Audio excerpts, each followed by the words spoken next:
废物，一群没用的废物！平日里一个个自夸华佗在世，医术通神，结果连朕的大孙都治不好。你们这群饭桶有什么用？陛下饶命，臣等已经尽了全力。太孙殿下他斗疮入体，药石无医呀！尽了全力，咱看你们是都活腻了。崇八，生死有命，太医们已经尽力了，你就尽力。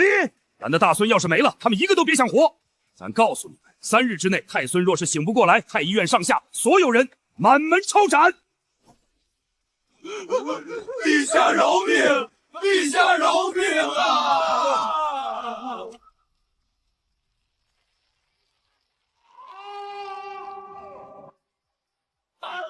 全完了！我上有老下有小，这一下全没了。陛下说一不二，这次真的要剥皮育草了。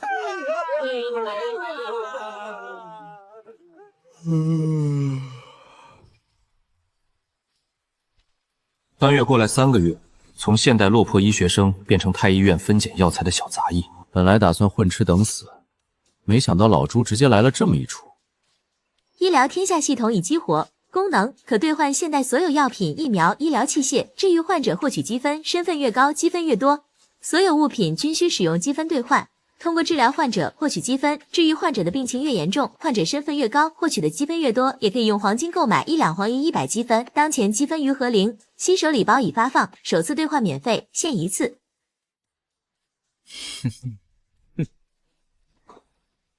穿越带系统果然是新闻标配，没有系统当咸鱼，有系统还当咸鱼，那系统不是白有了？跪着挣钱的事我干不来，既然有系统在手，凭什么要被人砍脑袋？给朱雄鹰治病，不仅能保住小命，还能赚大把积分，正好用掉这次免费兑换的机会。靠系统混成个人上人，不比当杂役强？管他天南海北，怕个秋！大不了就是嘎！我姓刘的两世为人，忙过、狠过、偷懒过，但就是没怂过。别哭了，你们死不了。刘策，你抽什么风？陛下都说了满门抄斩，我们怎么可能死不了？平时让你搬点东西东躲西躲，让你扫个地都四处摸鱼，怎么现在忽然硬气起来了？砍头啊，大哥！满门抄斩啊！你这么淡定，这对吗？我看他是吓傻了。哎，刘策，你去哪儿？好啊，居然还有赶跑的！陛下有旨，太医院所有人全部扣押，赶跑者格杀勿论。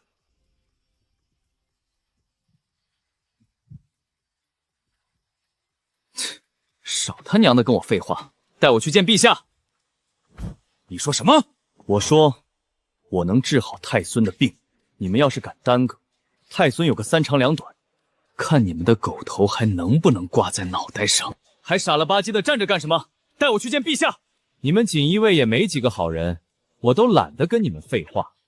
耽误了太孙的病，你们有几个脑袋够砍？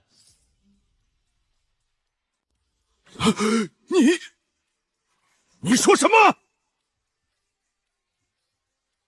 我说我能治太孙的病，听不懂？你可知欺君是诛九族的大罪？你听不懂人话是吗？我没有九族可诛。少废话，带我去见陛下。我都说3遍了，就你这脑子也配当锦衣卫？希望你真有本事，不然我让你生不如死！带路。让开！咱要进去看咱的孙儿。陛下，天花烈性传染，你万禁之区万万不可踏入，臣等万死莫赎。咱的孙在里面，咱在沙场刀山火海都闯过，还怕小小天花？崇八，你进去只会打扰雄鹰救养，他现在最需要安静。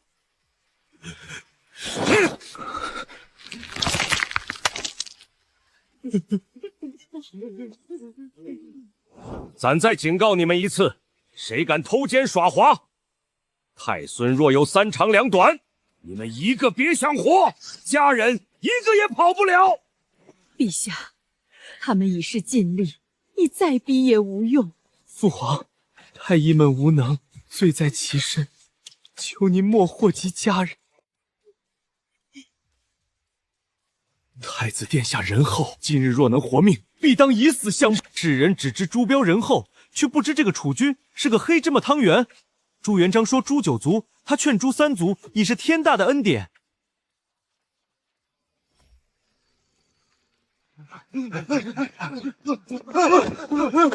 陛下，太孙殿下呼吸微弱，已经弥留了。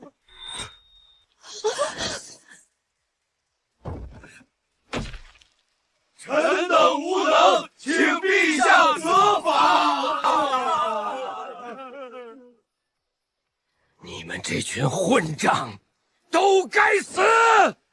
咱要杀了你们，杀了你们全家！报！什么狗屁大事！天大的事儿也比不上咱大孙的命！陛下，太医院有个杂役说他能治好太孙，臣不敢耽搁，把人带来了。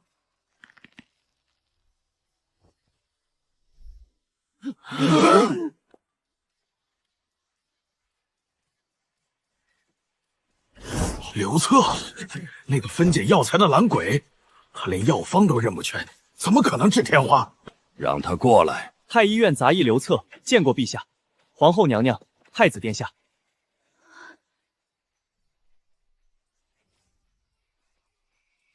你说能治好咱的大孙，若敢骗咱斩你九族！陛下，首先我没有九族，就我一个人。其次，没把握我不会来，别在这儿浪费时间了。太孙的命耗不起。刘策，怎敢对陛下如此无礼？还不快跪下赔罪！赔罪有什么用？今天治不好太孙，咱们就算把脑袋磕烂了也活不成。要是能治好，陛下又怎会计较这点小事？好，今天你治好咱的大孙，所有事一笔勾销，咱还要重赏你。但你要是治不好，咱会让你知道什么叫生不如死。必不负陛下所托。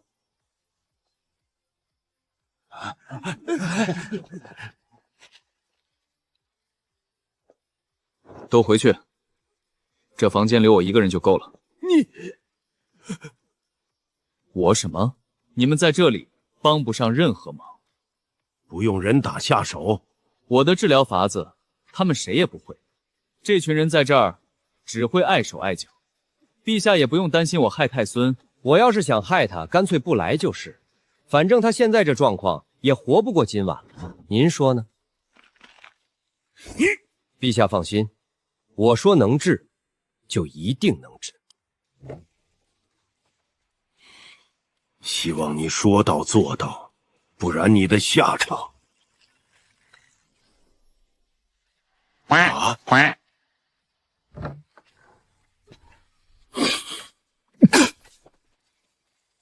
苦寒败胃，重伤正气，本来就病入膏肓了，还这么灌，铁打的身子也扛不住。太医们已经尽力了，只是这个时代的医学天花板就在这儿，谁都没办法。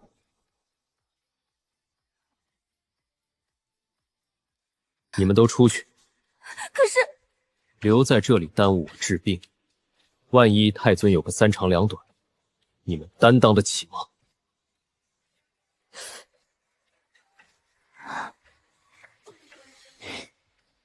没有现代医学介入，这孩子100%撑不过今晚。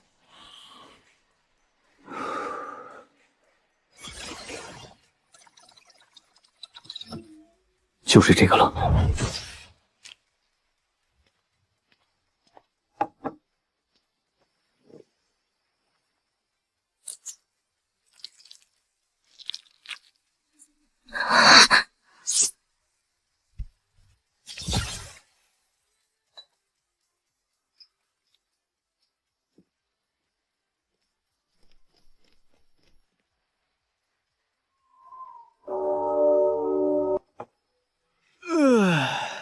急也没用，免疫秋断败白总得有个起效时间。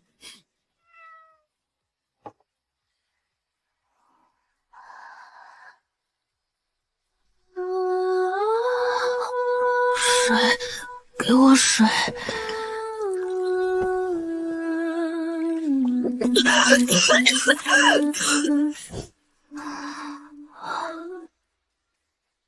你是谁啊？是太医院的太医吗？我不是太医，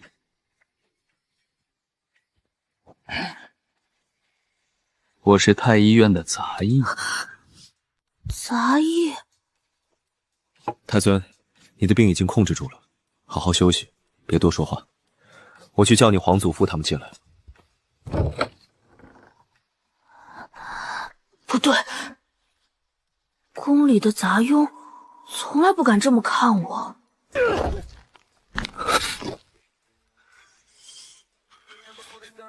怎么样，咱的大孙还能活吗？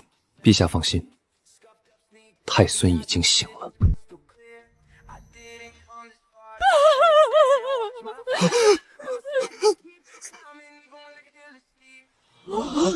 你说什么？再说一遍！太孙已经苏醒，脱离了生命危险。陛下、娘娘，太子殿下可以进去探望，但切记不要大声喧哗。太孙需要静养。我们活了！不用把门关了！刘策兄弟，太孙他真的，再调养几日就能痊愈。大恩不言谢，刘兄弟救了我们太医院上下20多口人的命，我等永世不忘。丁，恭喜宿主，治愈对象皇太孙朱雄鹰，身份等级 SS， 病情严重程度危重，评分9.8，治疗难度极高，综合评度，宿主力挽狂澜，精准干预，效果显著。本次治疗获得积分1000分。后续提示：患者完全康复后，额外奖励积分2000。血赚，抗天花免疫胶断白才200积分，这一下直接净赚800。等雄毅彻底好了，再加2000，总共3000积分。这波啊，是秦始皇吃花椒，赢麻了。先让老朱他们祖孙团聚会会儿，赏赐肯定少不了。以后不用再当烧火杂役了，开个小医馆，看病换积分，赚钱又救人，这小日子美滋滋。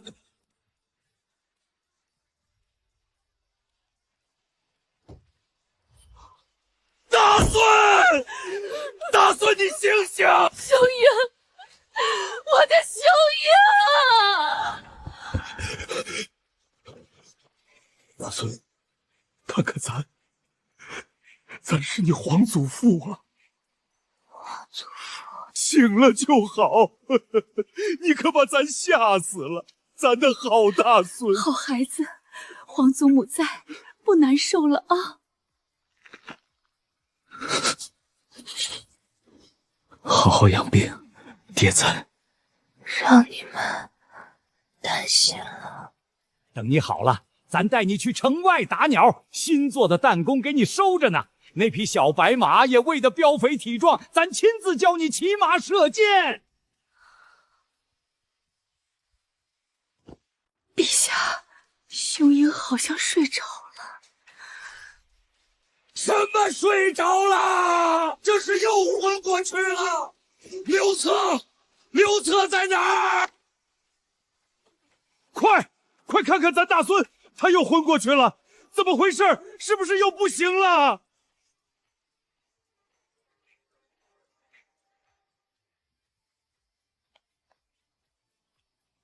陛下不必惊慌，太孙不是昏迷，是太累了，正常睡觉而已。你确定？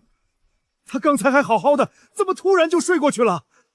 天花耗损了他太多元气，能醒过来已经是极限，现在需要充足睡眠恢复体力。体温已经降下来了。那就好。咱真的再也静不起下。刘策，你救了咱的大孙，就是救了咱大明。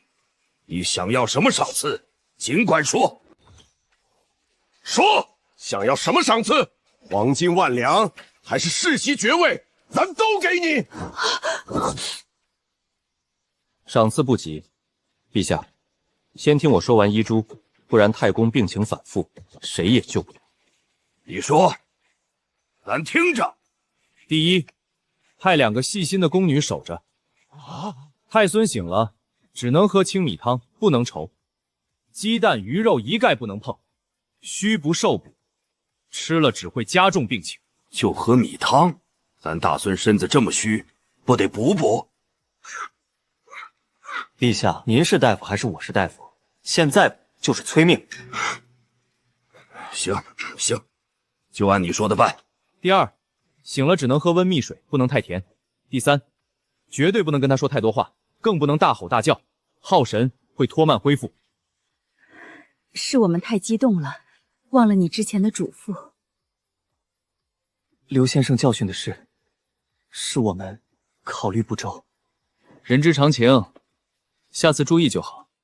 咱这大孙才9岁，读书过目不忘，骑射也比同龄孩子强，咱还等着他将来接咱的班儿，守好这大明江山呢。刘策，你小子胆子是真不小，满朝文武见了咱哪个不是战战兢兢，磕头如捣蒜？你一个小小的杂役，不怕咱，不跪咱，还敢当面顶咱的嘴，你是头一个。陛下过奖了。不是过奖，俺是说，你小子是个干大事的料，无所畏惧，心思纯粹，没有那些弯弯绕绕的算计，这不就是天生的锦衣卫吗？这小子不一样，一把没有杂念的快刀，正好能帮咱盯着那些贪官污吏。你放心，咱朱元璋恩怨分明，救了咱大孙的命，咱绝不会亏待你。等雄鹰彻底好了，咱给你一个天大的前程。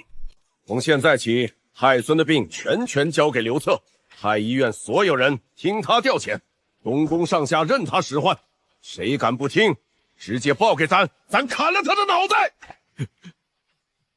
臣领命。刘策，雄鹰就拜托你，缺什么药材，要什么人手，只管开口。有人敢为难你，就来告诉我。娘娘放心，太孙已无大碍，好好调养即可。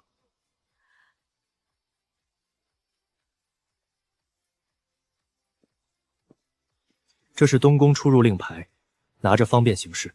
雄鹰的恩情，本宫记下了。太子殿下客气了。都起来吧，该干嘛干嘛去。留2个人值夜，其他人回去歇着。刘先生，太孙这边还有什么吩咐？守在门口就行，醒了立刻报我，别的你们也插不上手。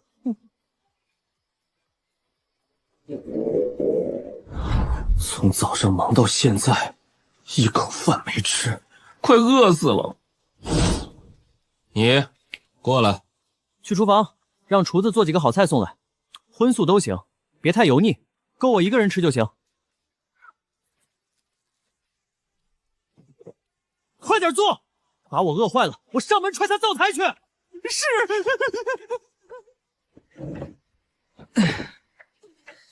唉，东宫御厨的手艺，那还能差了？以前吃不起30块的外卖，现在能吃皇帝家的厨子，这穿越血赚。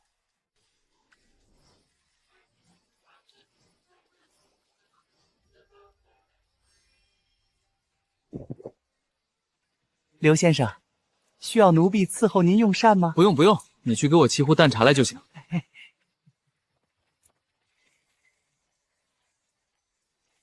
肥而不腻，入口即化，绝了！比现代几百块的饭店还好吃。救太孙的时候那么淡定，怎么跟饿死鬼投胎似的？舒服啊！以前喝51斤的茶都心疼，现在喝的都是贡品。这日子给个神仙都不换。唉，接下来3天，刘策过上了神仙般的日子。差点忘了正事儿，还得等雄鹰痊愈拿那2000积分呢。刘先生，感觉怎么样？头还有点沉，身上没力气，喉咙也疼。正常，好好养着就行。去端一碗温米汤来。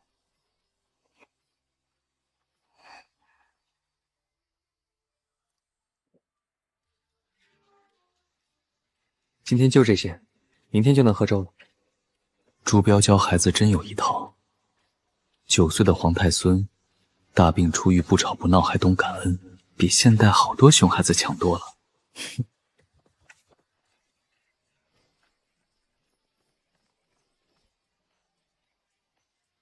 陛下，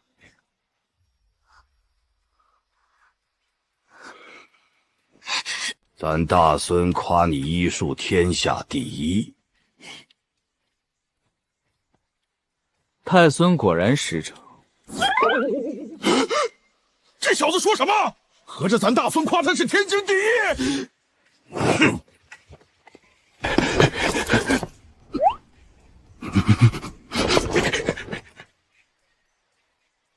老朱今天吃枪药了。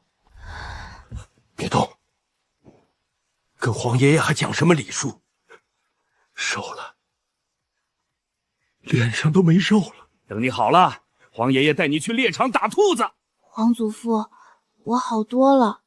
刘先生说再过几天就能下床了，他医术可好了。哼，也就比太医院那群只会磕头的废物强点儿。接下来几天，朱元璋几乎天天来，马皇后来得更勤，只有太子朱标忙得脚不沾地，只能抽傍晚半个时辰回来看一眼。刘先生，我今天能不吃米汤了吗？可以，今天喝煮开花的白粥，加1小碟切碎的酱菜。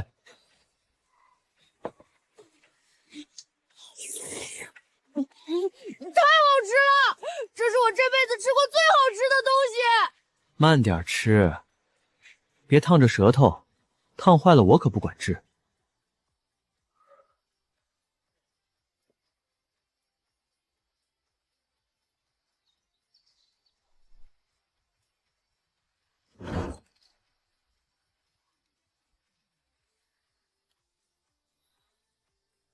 刘先生，这是什么呀？看着好奇怪。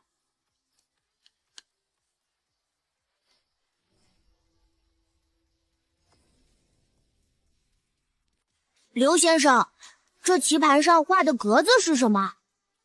看着不像围棋啊。这叫五子棋，知道你嫌围棋费脑子，特意给你找个消遣。规则很简单，黑白双方各执一色，不管横、竖还是斜着，谁先连成5个子，谁就赢了。就这么简单？看着简单，真要下起来，太皇未必是我的对手。要不要试试？试试就试试，我执黑先走。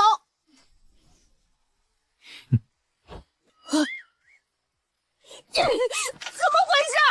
我光顾着自己连3字，根本没看到你这里都快成了。下棋不能只看自己的棋路，得眼观6路。你光想着进攻，忘了防守，自然要输。再来，这次我一定盯着你的棋。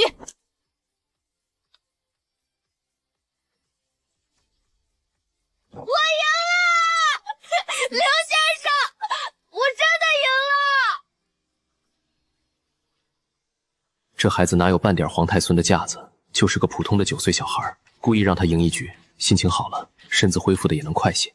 短短7天，朱雄鹰的身体肉眼可见的好转，从只能喝米汤到能吃清淡菜条，从走几步就喘到能在院子里走2个来回。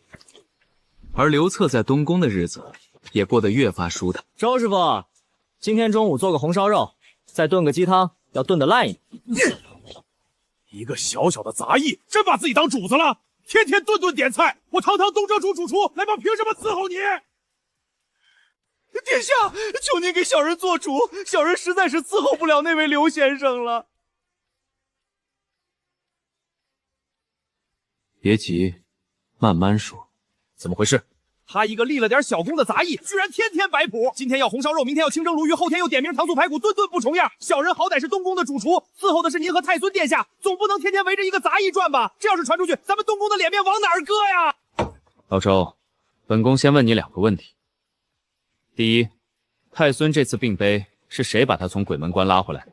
是刘先生。第二，太孙的命是谁救的？自然也是刘先生。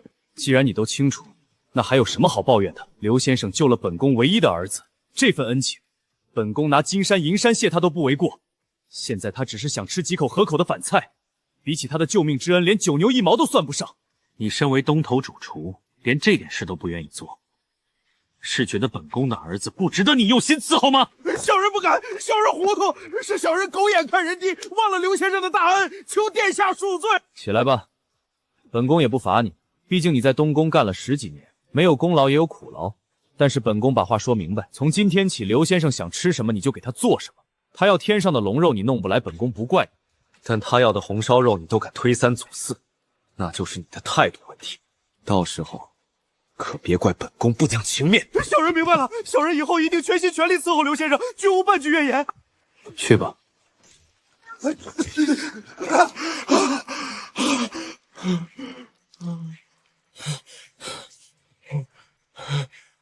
我真是蠢到家了，救了太孙的人，别说让我做饭，就算让我天天给他端茶倒水，我也该认啊。以后可再也不能干这种蠢事儿了。这鲈鱼必须是今早刚从玉鱼场捞的活鱼，蒸8分钟整，多1秒少1秒都不行。糖醋排骨的糖色要用冰糖炒，火候差一点都不行。师傅，您至于这么上心吗？不就是给那个杂役做的？什么杂役？那是救了太孙命的刘先生。以后再敢胡说，仔细你的皮！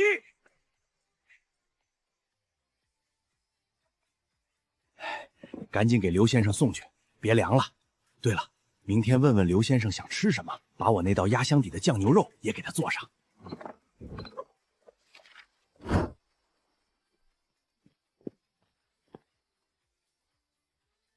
刘先生，太子殿下，你这一身都穿旧了，该换了。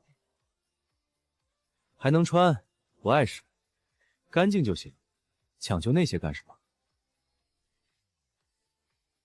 刘先生，这是太子殿下让真公府赶制的2套锦袍，您试试合不合身？有劳公公了，替我谢过太子殿下。您太客气了，这都是应该的。您要是有什么需要，尽管吩咐我们。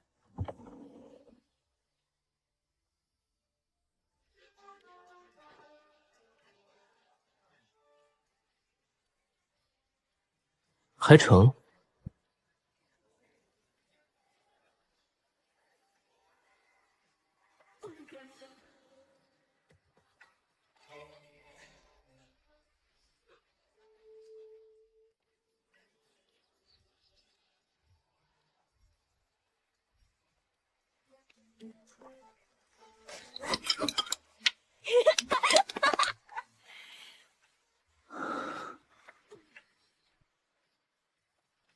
立刻呈给陛下，不得有误。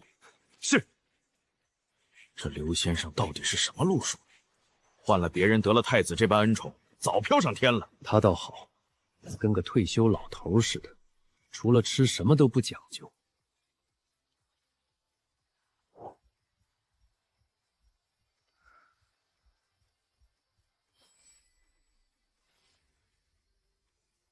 除了吃什么都不讲究。回陛下，确实如此。刘策在东宫10余日，除了吩咐厨房做吃食，从未提过任何其他要求。住的偏院依旧简陋，除了那把自制的摇椅，没有添置任何东西。与人说话谦和有礼，对太监宫女也无半分架子。这小子有点意思。面对朕不卑不亢，面对太孙不谄不媚，面对恩宠不骄不躁，这样的人，朕在朝堂上找了很久，都没有找到。文官满嘴仁义道德，一肚子男盗脑疮；武将上阵能杀敌，朝堂上却成了哑巴；锦衣卫只会杀人徇私，唯独这个刘策，不怕天，不贪财，心思干净的像张白纸。不急，再等等，等大孙彻底好了，再跟这小子好好谈谈。这样的人，才是咱大明最好的刀。刘策真是个有趣的人。你去告诉周厨子，刘先生想吃什么就给他做什么，不用心疼食材。再去看看刘先生的偏院还缺什么，该添置的直接添置，不用问他。是殿下。雄鹰能一天天好起来，全靠他。这样的人才，不能只当个杂役。等雄鹰病好了，就把他留在东宫，做雄鹰的专属太医。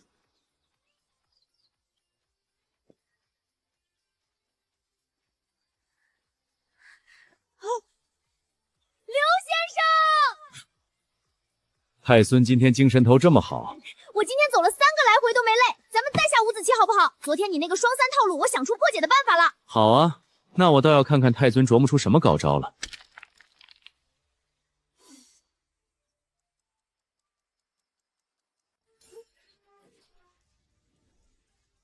我赢了，先生，我赢了！太孙这招太妙了，什么时候想出来的？昨天输了之后，我躺在床上想了一晚上，专门破你的双三套路。这孩子才学了几天棋，居然能自己琢磨出新套路，这天赋也太惊人了。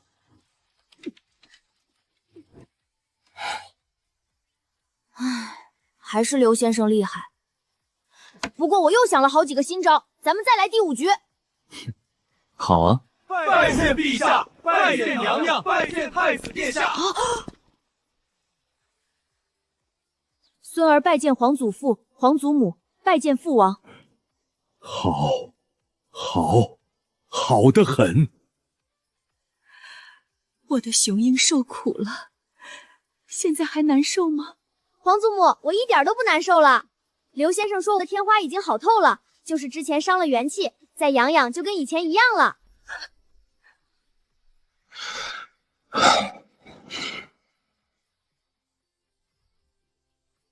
刘策，你小子干得不错，咱记得你的功劳。陛下过奖，这都是臣的分内之事。哼，你小子倒是不贪功。这几天吃饭香不香？晚上还会不会盗汗？有没有哪里不舒服？都好，刘先生给我调的方子特别管用，我现在一顿能吃2大碗饭。大孙，你和刘策下棋呢？是啊，皇祖父，刘先生教了我一种新棋，叫五子棋，比围棋简单多了，可有意思了。我跟刘先生已下了好几天了。一个太医院的杂役还会下棋？琴棋书画这种东西，那是他这种出身能接触到的。皇祖父，我跟您说，规则特别简单，黑白双方各执一色，横竖斜随便哪个方向，先连成5个字就算赢。倒是简单，跟小孩子过家家似的。刘先生，咱们再来一局，皇祖父他们看看。这位刘先生是真敢啊！全天下也就他敢在陛下面前这么随意，换个人早被拖出去砍了。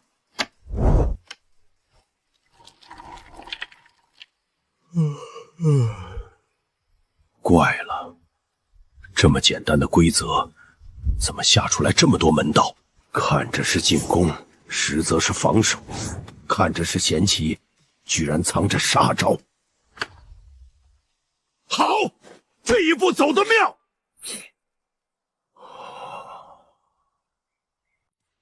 这五子棋看似简单，实则暗藏兵法。何时进攻，何时防守，何时佯攻诱敌，何时设伏为杀，和行军打仗一模一样。刘策这棋路沉稳老辣，步步为营。我输了，刘先生，你这招我见过，可你这次落子顺序换了，我愣是没看出来。太宗已经很厉害了，再练几天，我未必是你的对手。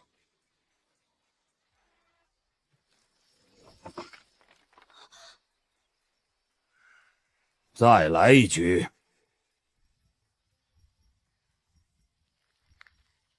我下这里。太孙这一手高明。哎呀，好一个双三杀！这小子居然能想出这么阴的招！我输了。我赢了！我赢了，刘先生！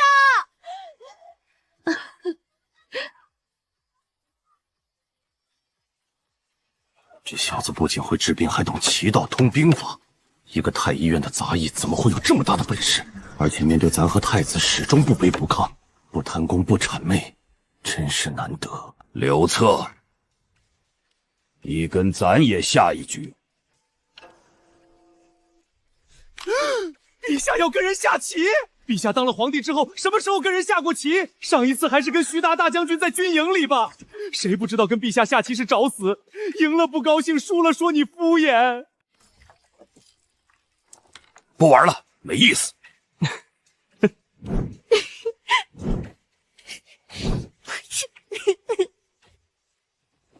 完了完了，陛下真生气了！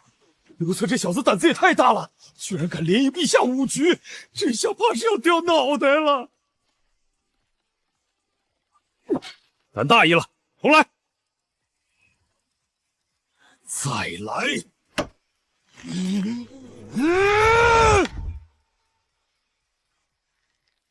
你跟咱大孙玩的时候为什么会输？跟咱玩的时候怎么就老赢？你是不是故意的？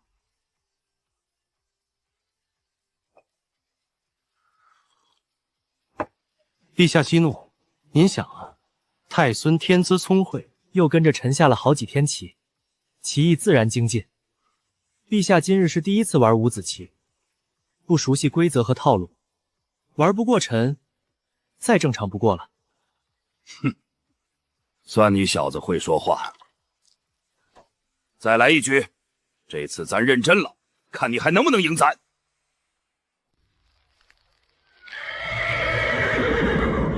陛下打了半辈子仗，看什么都像打仗。他不是在看哪里能连成五子，是在找哪里是咽喉要道，哪里是兵家必争之地。这棋有意思，主要是简单，看似简单，实则暗藏千变万化，一子落错，满盘皆输，和行军打仗是一个道理。陛下英明。哎，大孙，好好养病，听刘先生的话。等你彻底好了，皇祖父带你去校场看骑马射箭。孙儿知道了，谢谢皇祖父。这刘策小子人还不错，能把咱大孙从鬼门关拉回来，还能把咱大孙哄得这么高兴，是个人才呀。可惜呀，锦衣卫内无此人才。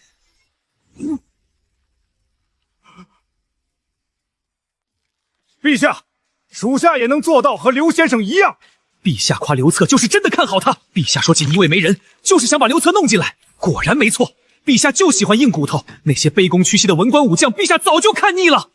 陛下如此说，便是看不起我锦衣卫，实在让我等寒心。请陛下收回此言。这人疯了吧？居然敢让陛下收回话！完了完了，今天要见血了。你让咱把话收回去，却像冰锥瓶一样扎进人骨头里。不对，这一定是陛下的试探，他就是想看看我够不够硬。刘策这么说的时候，陛下都没生气，我也可以。陛下说的不对，为臣者自当直言进谏，此乃尽忠。好一个尽忠！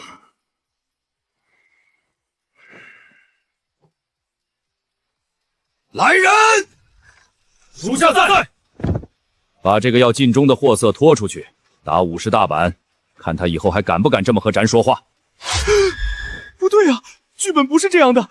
刘策跟陛下这么说话的时候，陛下明明很高兴啊，怎么到我这就变了？陛下，陛下，属下知错了，求陛下饶命，属下再也不敢了。陛下饶命啊！属下真的知错了啊！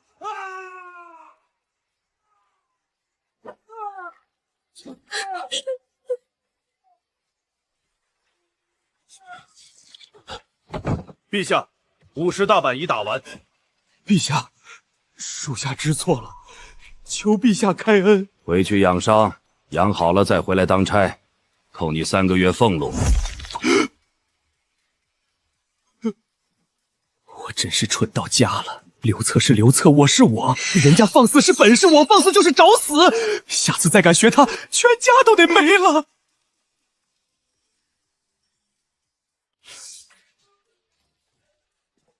你说你是不是脑子进水了？好好的千户不当，非要学人家刘先生硬刚陛下，50大板，差点没把你打死。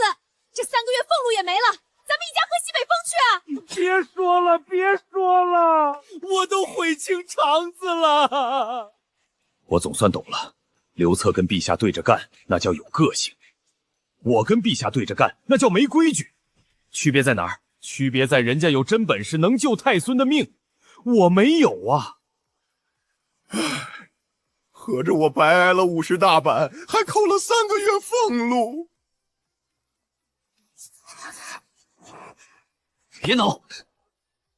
刘先生，我痒的实在忍不住了。千万不能抓，抓破了就会留下永久的疤。你是皇太孙，脸上身上要是坑坑洼洼的，多不好看。我知道，可就是太痒了。系统，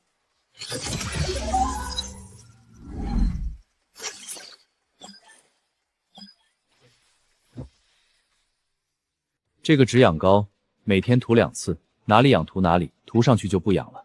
这个祛疤膏每天睡前涂1次，涂在痘印上轻轻按摩，坚持用1个月，痘印就会消失。真的吗？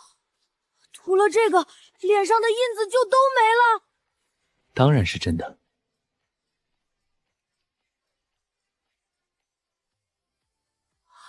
刘先生，这个药膏太神奇了，涂上去凉飕飕的，真的一点都不痒了。那就好，记住祛疤膏一定要坚持涂，不能偷懒。我一定每天都涂。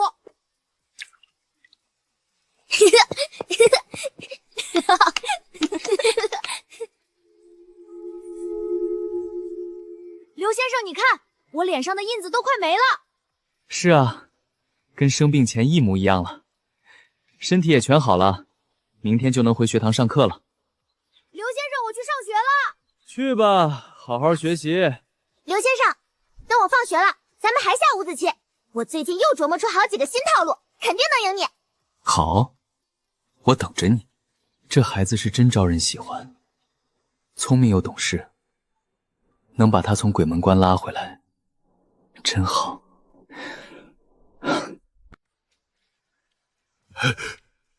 你脸上的皱印呢？怎么一点都看不见了？是啊，皇祖父，都消得差不多了。是刘先生给我用了特制的药膏，涂了1个多月就好了。大孙，你先回屋去，咱有话单独跟刘策说。好，孙儿就在屋里，皇祖父有事喊我。来了，终于来了！我等了快3个月，救了太孙的命，养好了他的身体，连口印都给他消了。这么大的功劳，老朱总得赏我点银子、田地、宅子吧？再不济给个太医的官职也行啊！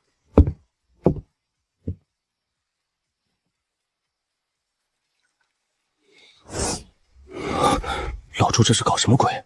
怎么这么看着我？不会是想赖账不给封赏吧？刘策，咱问你一句话，你老老实实回答咱。陛下，请问，你愿不愿意进锦衣卫？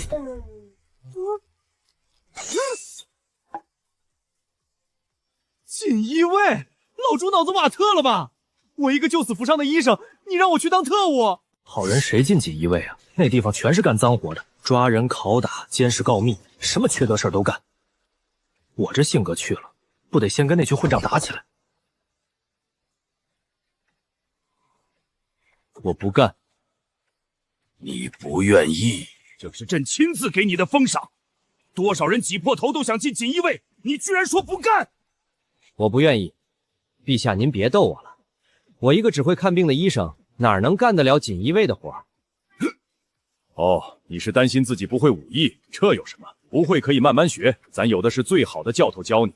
实在不行，咱也不用你动手抓人，给你安排个查案的差事，不用舞刀弄枪，只用动脑子就行。咱手下那么多锦衣卫，武艺高的有的是，但忠心又有脑子的不多。咱相信你能做好。合着老朱是真没听懂啊！我不是没本事，我是不想干这缺德带冒烟的行当。陛下，我实在是没有这个宏图大愿。而且说句不好听的，锦衣卫是陛下您一个人的亲军，做的全是您的意志。我知道您做的一切都是为了大明好，但锦衣卫手下干的脏事，也确实不少。我刘策性子耿直，眼里揉不得半点沙子。您让我去干这个，那可真是太难为我了。所以这个活儿我真的干不了。这小子也太不知好歹了！锦衣卫是朕的心腹，多少人挤破头都进不来，以后让他顶替毛遂当指挥使都不是不可能。他居然敢一而再、再而三的拒绝！不对，他嫌弃锦衣卫干的事脏，不正说明他为人正直，不肯徇私枉法吗？有本事的人有点脾气，本来就该如此。这样的人才是当锦衣卫的好料子。你担心这个，那朕给你特许，那些脏手的案子你一件也不用碰，朕只让你处理秉公执法的案子。朕相信你的性子和本事，你绝不会放过一个贪官，也绝不会贪墨1分钱。让你做锦衣卫再合适不过了，你不要辜负朕的希望。陛下，您知道我是个大夫，我这辈子最大的愿望就是开一间自己的医馆，安安心心给人看病。如果陛下念及我救治太中的恩情，就赐我一些钱财，再给我找个地方开医馆，我就感激不尽了。至于锦衣卫，我实在是不敢当。开玩笑，我的系统要靠救人赚积分，当了锦衣卫天天查案抓人，哪还有时间治病？这锦衣卫打死也不能当。谁呀？咱不是说了谁都不许进来吗？皇祖父、皇祖母和父王都来了。刘先生也太耿直了，跟皇祖父说话都不带拐弯的。皇祖父声音越来越大，肯定生气了。万一怪罪刘先生怎么办啊？皇祖父和刘先生在屋里说话，不让别人进去。我听皇祖父好像很生气，咱们赶紧进去看看吧。不用想也知道，肯定是刘策又顶撞他了。走吧，进去看看。无论如何，咱们都得保住刘先生。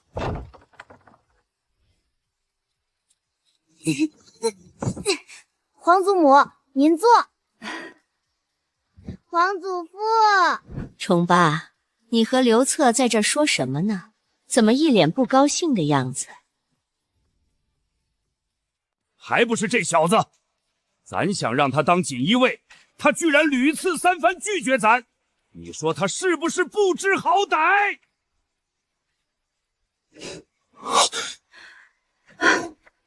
崇爸，刘先生是个医师，你让他当锦衣卫做什么？这不是强人所难吗？父皇，儿臣也觉得不妥。刘先生精通医术，留在东宫照料雄鹰才是最合适的。让他去当锦衣卫，实在是屈才了。是啊，给他一份高高的俸禄，再赏些金银田地，让他安安心心留在东宫陪着雄鹰，难道不好吗？哼，难道咱让他当锦衣卫就是亏待他了？当了锦衣卫，高官厚禄一样不少。这小子性子耿直，眼里揉不得沙子，当锦衣卫查贪官污吏，不是刚刚好？咱最讨厌那些阳奉阴违的小人。刘策这性子合咱的心意，可惜他居然敢屡次顶撞咱，简直是居功自冒。帝臣不是不愿为大明效忠，只是锦衣卫的差事，臣确实做不来。正如太子殿下所说，臣只适合当个医师。朕就是想让你当锦衣卫，我劝你还是再好好想想。崇爸，多少人挤破头都想进锦衣卫，你倒好，推三阻四，进了锦衣卫以后前途无量。满朝文武谁不对你客气3分？这点道理你都不懂？臣懂，但臣就是不想做。从来没有哪个医生能当好锦衣卫，两者差得太远，臣胜任不了。那咱如果一定要让你做呢？你打算怎么办？抗旨吗？若到了那一步，只怕臣也只能抗旨了。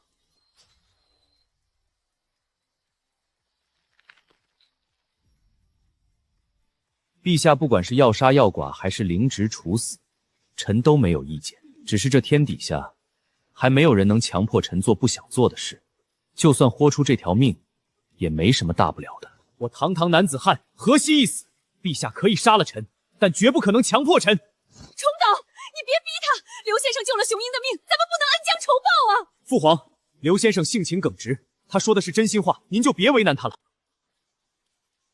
活了55年，当了15年皇帝，从来没见过这样的人，不怕朕，不求朕，不贪权，不图利，威胁要杀他，他居然说河西一死。换了别人敢这么跟朕说话，早拖出去砍了。可这小子，他是真的不怕死，不是装的，而且他无牵无挂，抄家灭族都威胁不了他。更气人的是，朕居然更欣赏他了。哼，你就这么想当大夫？是。医者，救死扶伤也，能把人从绝望的病痛中拉回来，是臣毕生所求。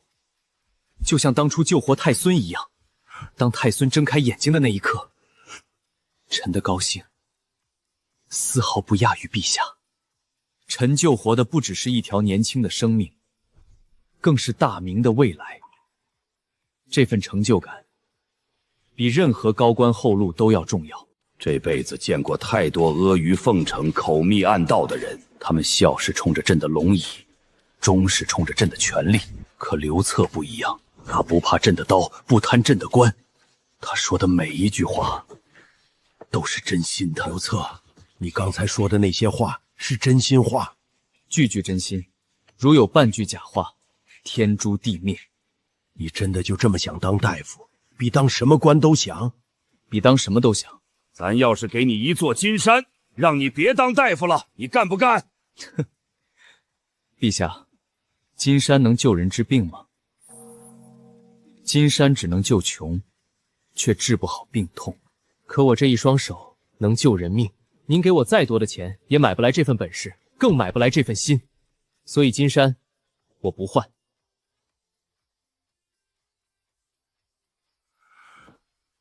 行。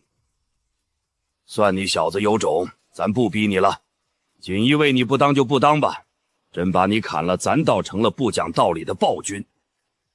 多谢陛下成全，不过你也别太得意，咱不是怕了你，是你说的那些话让咱觉得你是个真性情的人。咱这辈子见过太多人了，真心实意为别人着想的没几个，你算一个。崇八说的对，刘先生是个好人。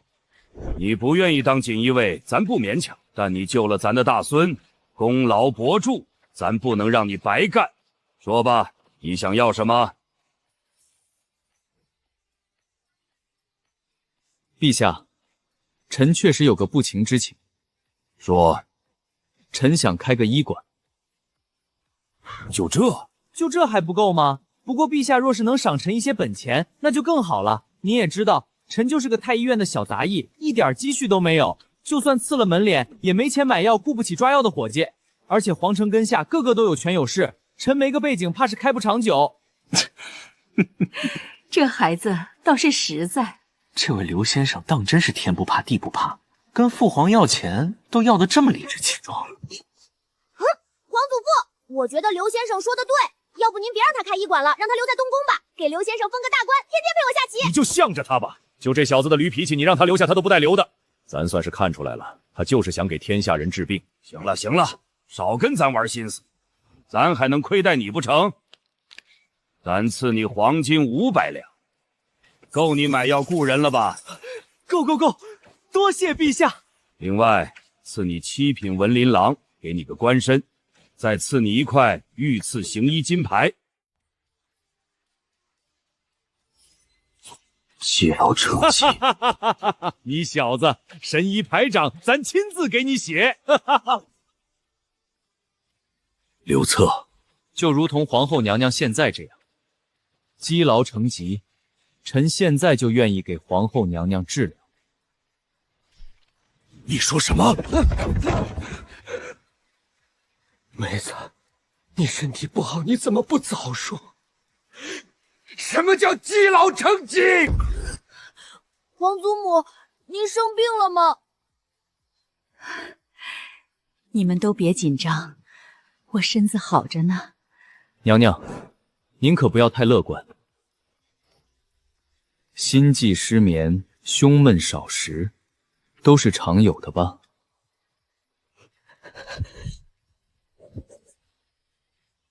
以您现在的身体状况，若是不加以调理，不出3年，天塌地陷，只怕您这条命都要保不住了。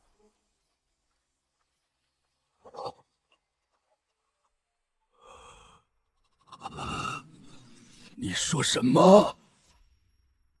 你一定要给咱治好咱的妹子！你要什么咱都给，你就是要封王，咱都给你封。陛下，封王这话都说得出来，您是真皇。刘先生，母后的病就拜托你了，本宫求你，无论如何都要治好母后。刘先生，你快救救我皇祖母！雄一求求你了！皇祖母对雄一最好了，雄一不能没有皇祖母。太孙别哭，有我在，娘娘是不会有事。陛下，娘娘的病不是一天两天形成的，治疗也不是一天两天就能好的，我要时间，至少3个月到半年。配合！你说怎么治就怎么治，你说吃什么药就吃什么药，你说不让干什么就不让干什么，咱全听你的。娘娘，从今天起，第一件事就是休息。第二，饮食要改，油腻、辛辣、生冷都不能吃。第3点，也是最重要的，您不能再操心太多了。您好好活着，就是对他们最大的照顾。小子，谢谢你。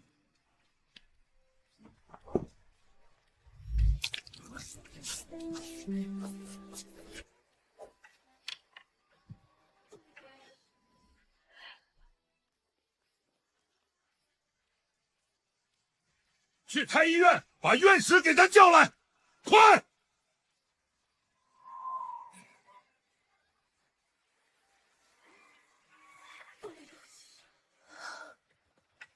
妹子，你少说话，歇着。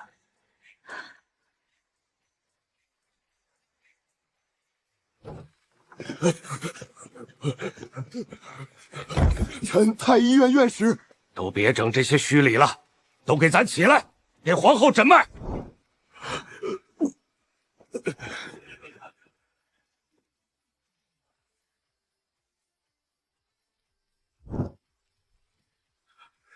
陛下，皇后娘娘的脉象细弱而数，节律不齐，是积劳成疾、心血亏耗之象。臣斗胆请问，娘娘最近是否常有心悸失眠、胸闷少食之症？哼，你们倒也能看出来。臣等无能，未能及早发现娘娘的病情，请陛下恕罪。行了，咱问你们这病怎么治？回陛下，娘娘此症当以调理气血、安神定志为主。臣建议以疏祖汤为基础方，加减几味药，先服7日，再看情况调整。咱妹子这病要是不治，能撑多久？回陛下，娘娘的病情若是好好调理，应当还能维；若是不治，臣不敢妄言。咱让你说，若是不加调理，以娘娘现在的身体状况，3年之内，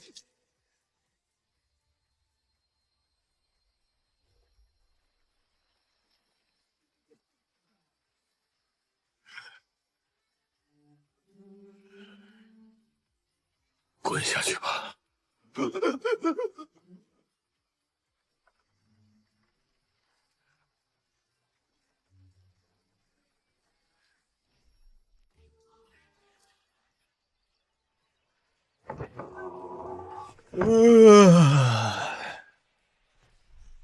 刘策接旨。奉天承运皇帝诏曰：太医院杂役刘策医术精湛，救皇太孙于危难，功在社稷，特赐7品文琳琅，御赐行医金牌1面，见官不拜，免税免役，不受官员调令，另赐黄金500两，赐宅邸1所，位于崇文门内大街3进3中院落，另赐护卫4人，仆从4人，钦此。臣领旨谢恩。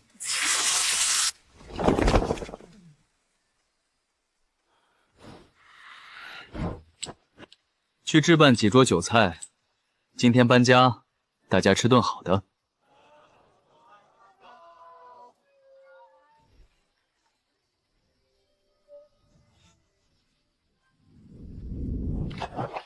老朱这速度确实快。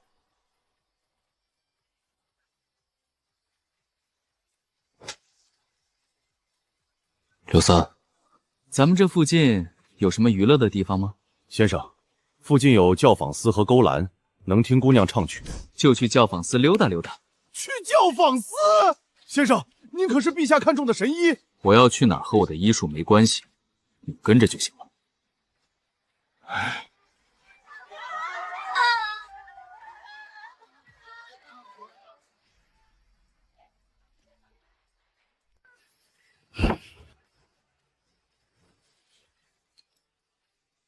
都坐下。先生，属下站着就行。奴家晚秋见过公子。有劳晚秋姑娘。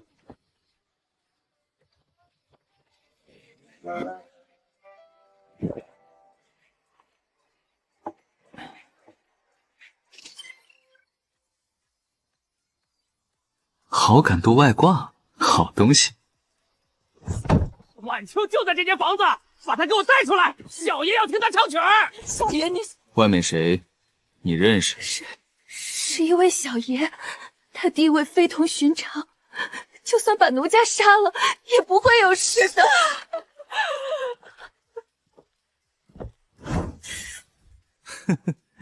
下九流的东西，也敢点晚秋？把这几个人给我打一顿，丢出去。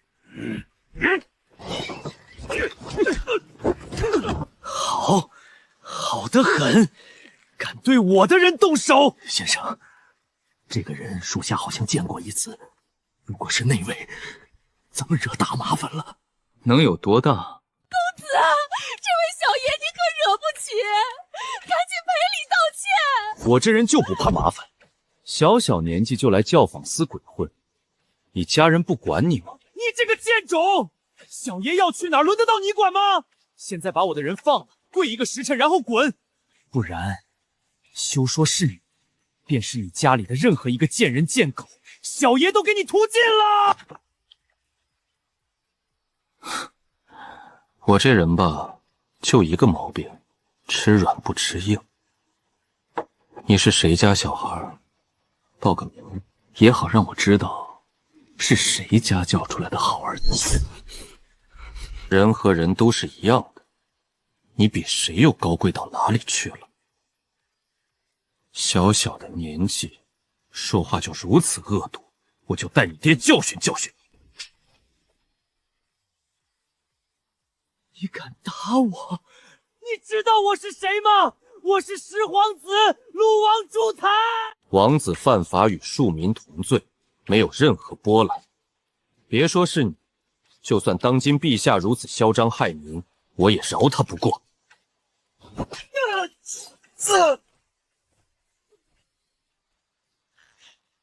把他和那2个护卫关起来，明天一早进宫告状。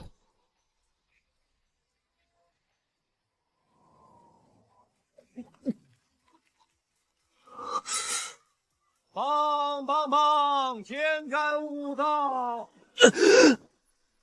到底是谁？他怎么敢打我的？他明天真要带我去见父皇。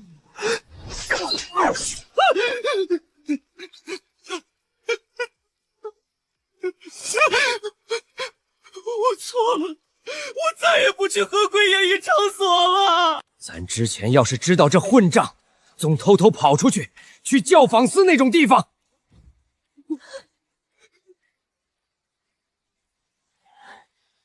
咱就该先打断他的腿。陛下息怒，是臣妾管教无方。现在知道管教无方了啊？早干什么去了？从八，你先别急。谭二虽然顽劣，但也不是不知轻重的人。他既然带了2个护卫，他知道轻重，咱看他就是太不知轻重了。人怎么能生出这么个？我来了，我找你有事儿。刘策那小子来了，正好给咱妹子看看身体恢复的怎么样了。陛下，文琳郎刘策前来求见他。刘策，你小子还舍得来皇宫呢？要是咱妹子身体恢复得慢，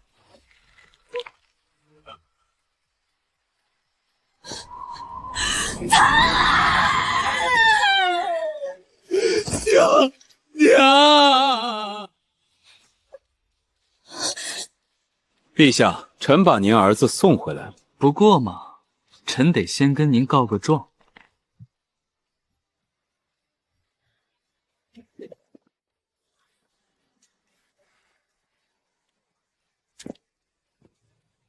刘策，臣在。记得给你的金牌上写官不拜，免税免宴役，不受官员调令。可金牌上没写着能捆皇子。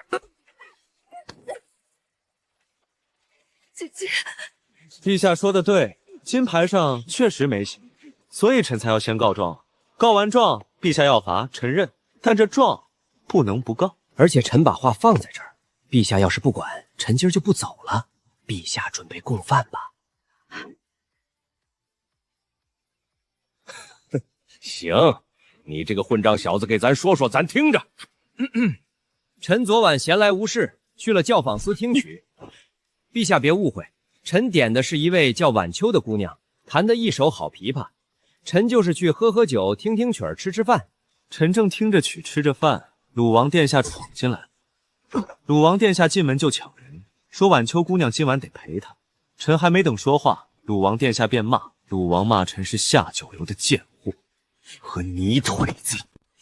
然后鲁王殿下叫护卫动手打人，臣的护卫就是刘三他们，陛下派给臣的锦衣卫拦住了鲁王殿下的护卫。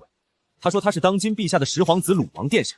自报家门后，鲁王殿下继续骂臣是下九流的贱人。臣实在受不得这气，就给了鲁王驾3点小小的教训：3、8、让。你知道他是皇子还删？知道，所以臣删的更重了。皇子犯法与庶民同罪，臣这也是为了给陛下正家风，给咱大明正官法。陛下不必谢我。你特鸟的把咱儿子打了，还说不用谢？武谭问你，教坊司是什么地方？是官办的乐坊。乐坊？你错哪儿了？儿臣不该再去教坊司。还有呢？不该抢人。还有呢？你最大的错不是去教坊司，也不是抢人，你是蠢，蠢到没边的蠢。刘策这小子只关了你1夜，打了你3巴掌，你还挺委屈。要咱说，实在是把你打轻了，应该再给你1巴掌。你不用给他求情。我没求情啊，我的意思是打仗也巴掌。我想陛下应该好好把他收拾一番才对。朱谭，敢问你，教坊司是什么地方？是官办的乐坊。乐坊？咱看你把那儿当成了你的私产，想抢人就抢人，想打人就打人。父皇息怒！你骂他泥腿子，你知不知道？他救了熊毅的命，整个太医院都治不好的天花，他治好了。你母后的病，太医院看不好，他看出来了。你竟然骂他泥腿子！他就是那个救了熊毅的神医，我早该想到的。你老子我从一个讨饭的和尚打到今天这个位置，照你的说法，咱也是个泥腿子，你是不是连咱也看不起？母妃救我啊！陛下，他还小，他才12岁，他知道什么？你就饶了他这一回吧。陛下，我理解你，当娘的护孩子天经地义，但该说的我一句不会少。你让开！陛下，咱让你让开！刘策这小子只关了你1夜，打了你3巴掌，你还挺委屈。要咱说，实在是把你打轻了，应该再给你1巴掌。陛下，你不用给他求情。什么求情？我没求情啊。我的意思是，打1巴掌也太轻。鲁王身为陛下的10皇子，地位非同寻常，干了这么丢人且仗势欺人的事，丢的可是皇家颜面。我想陛下应该好好把他收拾一番。赵子龙浑身是胆，刘先生浑身赵子龙，刘先生浑身赵子龙啊！陛下，你就任由这个刘策在这胡言乱语吗？他儿是您的儿子，是臣妾的儿子，就算他犯了过错，什么时候轮到他一个小小的医官在这里说三道四？他算什么东西？他打了皇子，捆了皇子，现在还敢在御前大放厥词，让您收拾自己的亲生儿子，这是大不敬，是忤逆！下必该治他一个忤逆大罪。郭宁妃此言差矣。正所谓王子犯法与庶民同罪。鲁王身为陛下的十皇子，也是咱大明朝的王爷，理当为天下人做出表率。结果他却纵容手下欺压百姓，若不是撞见了我，指不定要有多少人折在他手里。现在不服了。可我问你，那些已经被他伤了，甚至打死了的百姓，谁又来替他们讨公道？这样的行径不重处，如何彰显我大明律法的行凶公正？方才陛下身为十皇子生母，您不想着让儿子认错改过，反而一味护短，甚至当众和大明律法对着干，此乃蔑视陛下，蔑视大明，这难道不是错上加错？陛下，自古慈母多败儿，可见十皇子骄横跋扈至此，皆是自有娇惯所致。这对骄横的母子若不惩处，难以正天下公正之风。父皇，儿臣以为刘先生所言虽切中要害，但时地尚年幼，心性未定，不如将此事交给儿臣处置，儿臣定当严加管教，让他改过自新。陛下，他说话向来直来直去，断不尽皇家之心，您也不必和他计较。陛下如果因为臣秉公直言就要处罚臣的话，那岂不成昏君了吗？笑话！你觉得咱是个昏君？陛下当然不是昏君，乃千古圣君。所以我当然不怕呀，因为圣君是不会随便动我的。哈哈哈哈哈！这话说得好，咱可不是昏君。所以，这不孝子当然得好好收拾收拾，不是一巴掌就能了事的。难不成咱还真能放弃这个儿子不成？刘先生，刘爷爷，你说过的，你说我只要听话，你就会替我求情的，你不能落井下石啊！你答应过我的，救救我！陛下，臣确实答应过鲁王。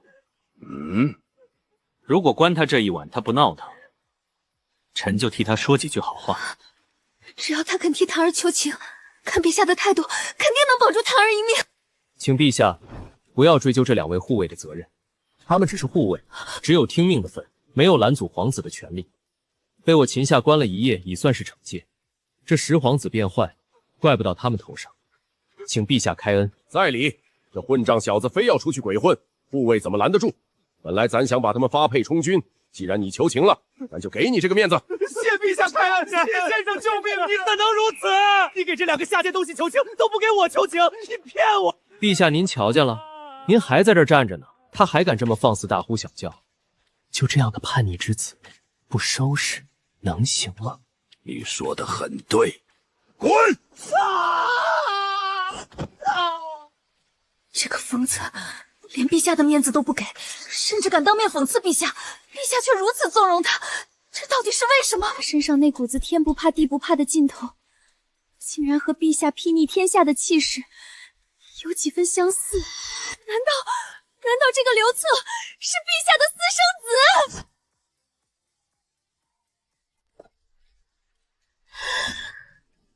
朱檀，听旨，禁足1年。这1年里，不许出皇宫一步，每天功课加倍，经史籍籍圣贤教诲一样都不能少。咱会亲自抽查，尤其是人品德行，要是不过关，你就别想就范了。咱把你一辈子圈禁起来，省得出去丢人现眼。儿臣臣妾替檀儿谢陛下恩典。这个怪物身脊骨髓。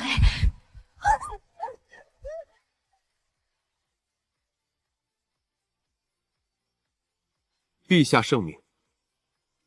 哈哈哈哈哈！好了好了，这件事就告一段落。走进屋去，你先给咱妹子看看恢复的怎么样了。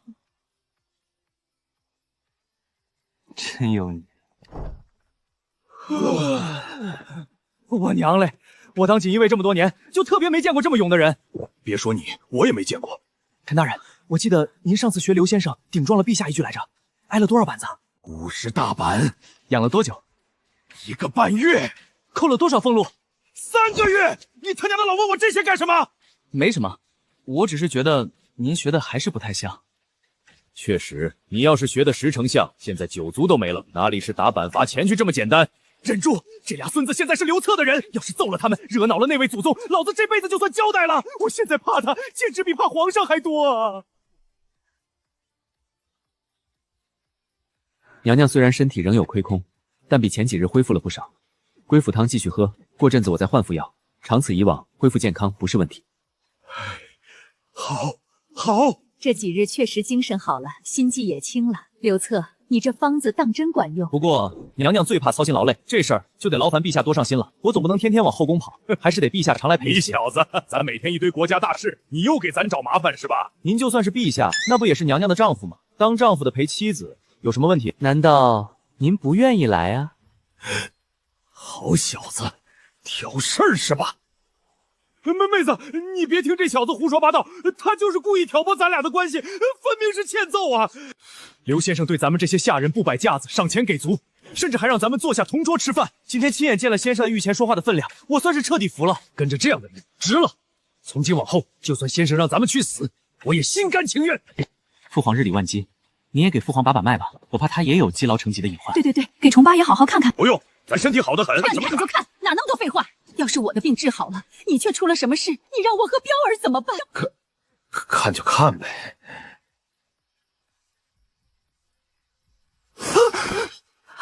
怎么样？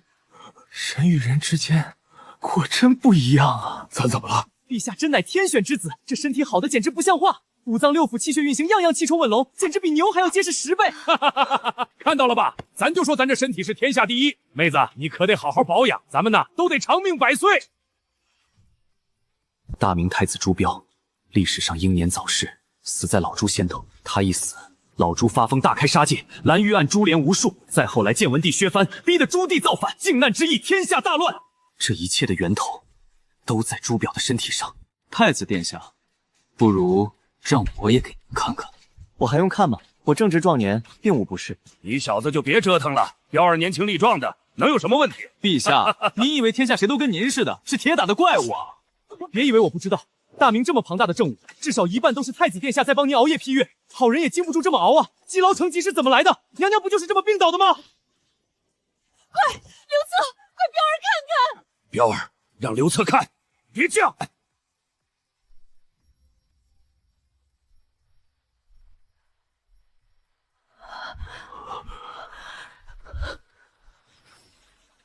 脉象弦而有力，尺脉偏盛。再结合眼下青黑，肩颈发紧，长期高强度熬夜，这是极度危险的高血压。高血压不可怕，可怕的是脑卒中、脑血管破裂。他每天批阅几百份奏奏，以明代的医疗条件，朱标随时可能会猝死。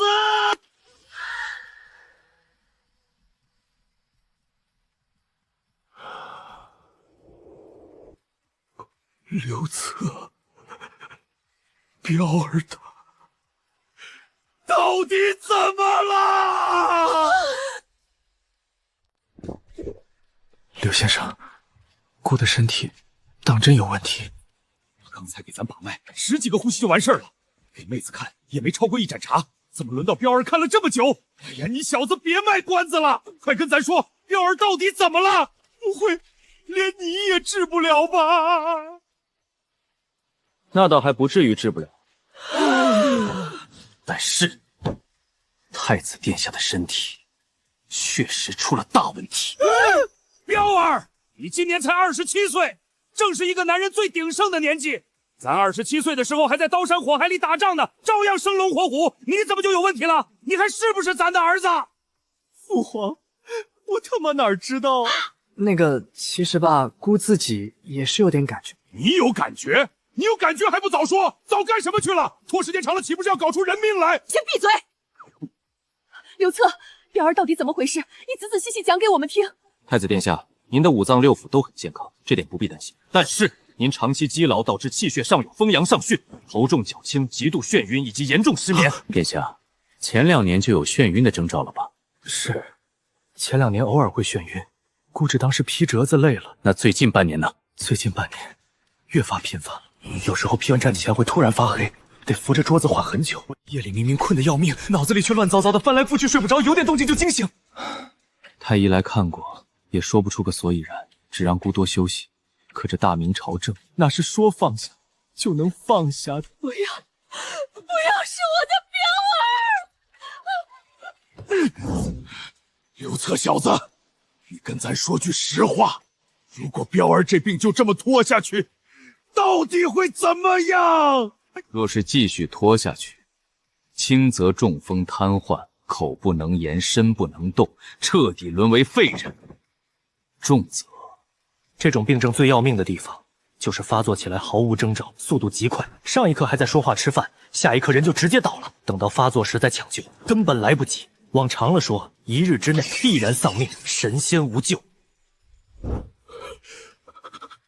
27岁，咱最骄傲的儿子，倾注所有心血培养的储君，身体里藏着随时会爆的死穴，说倒就倒，说死就死。咱这个当爹的，还天天把成堆的折子往东田送，让他熬夜干活攒经验，咱糊涂啊！刘策，你一定有法子治好彪儿的病症，对不对？这件事只能拜托你出手相助了。刘策，你若能治好彪儿，我愿给你最高爵位封赏。陛下，您这饼画的也太大了。封王，你也真说得出口啊！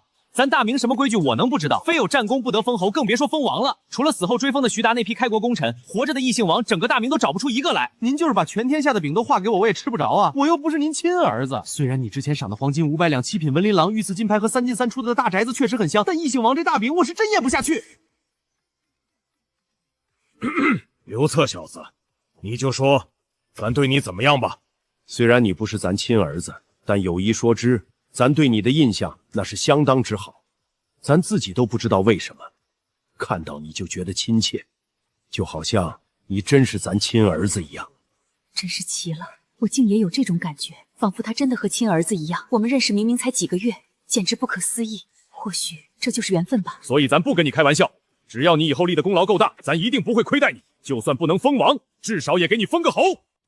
那就提前谢过陛下。放心，既然我能看出病症，自然有办法治好。等我回去配些药，差人送到东宫便是。不用那么麻烦，咱这儿纸笔有的用，你直接把方子写出来，让太医院那帮人去抓药。陛下，我的药方是绝密，况且我的药只有我自己能配，就算写出来，太医院那帮人也绝对配不出来。开玩笑，系统里兑换的现代降压药尼多伊林和阿司匹林，太医院要是能配出来，那才是有鬼了。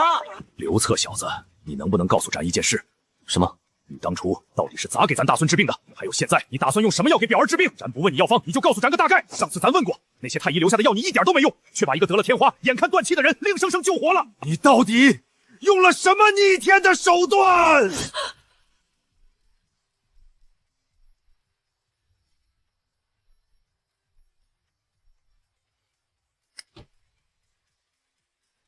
整个太医院集体会诊开出的药方堆了厚厚一摞，都没治好雄鹰的天花，眼看着就要咽气了。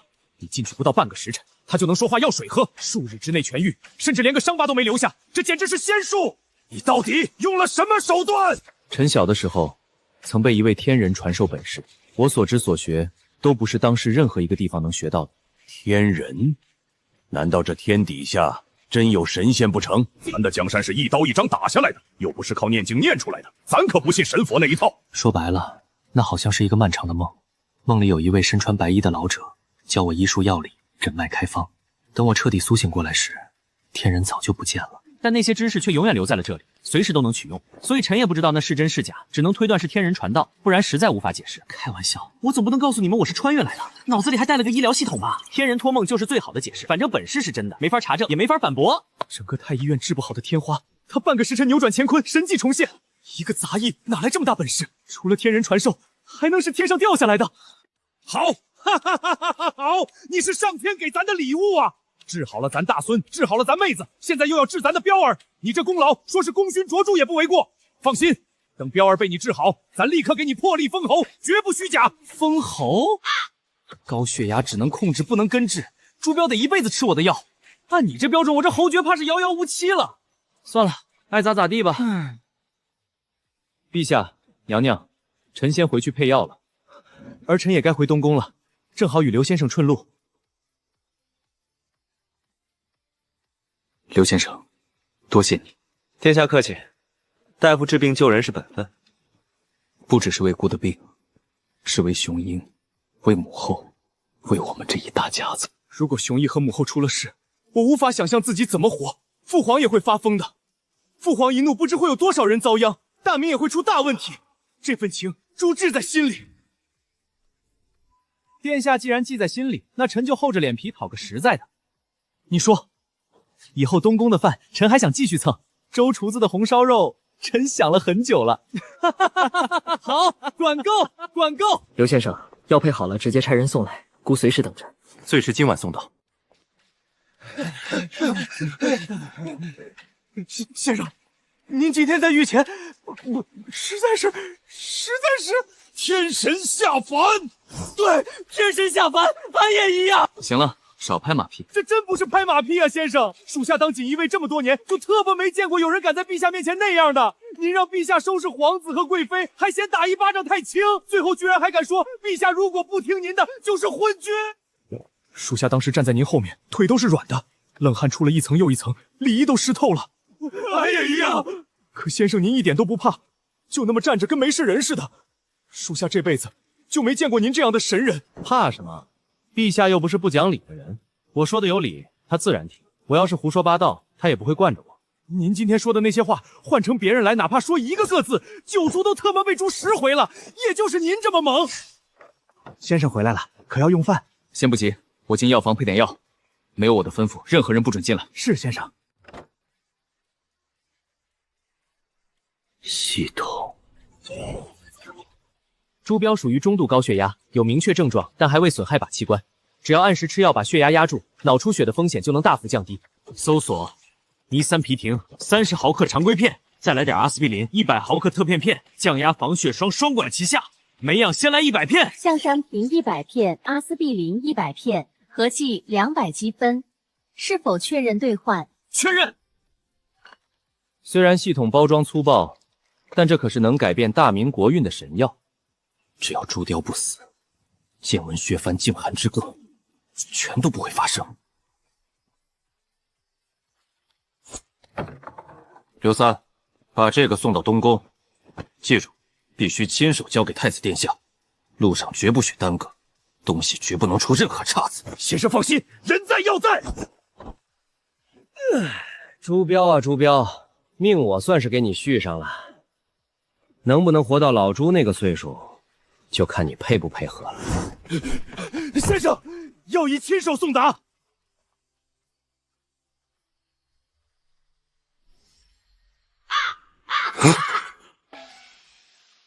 什么意思？先生，属下把药亲手交给了太子殿下，这是殿下给属下的赏钱，属下不敢鞠躬，所以上交先生。这就是忠诚度拉满的好处，换别人早揣口袋了。这小子交的理所当然，仿佛这钱本来就是我的。既然是太子赏你的，你给我干什么？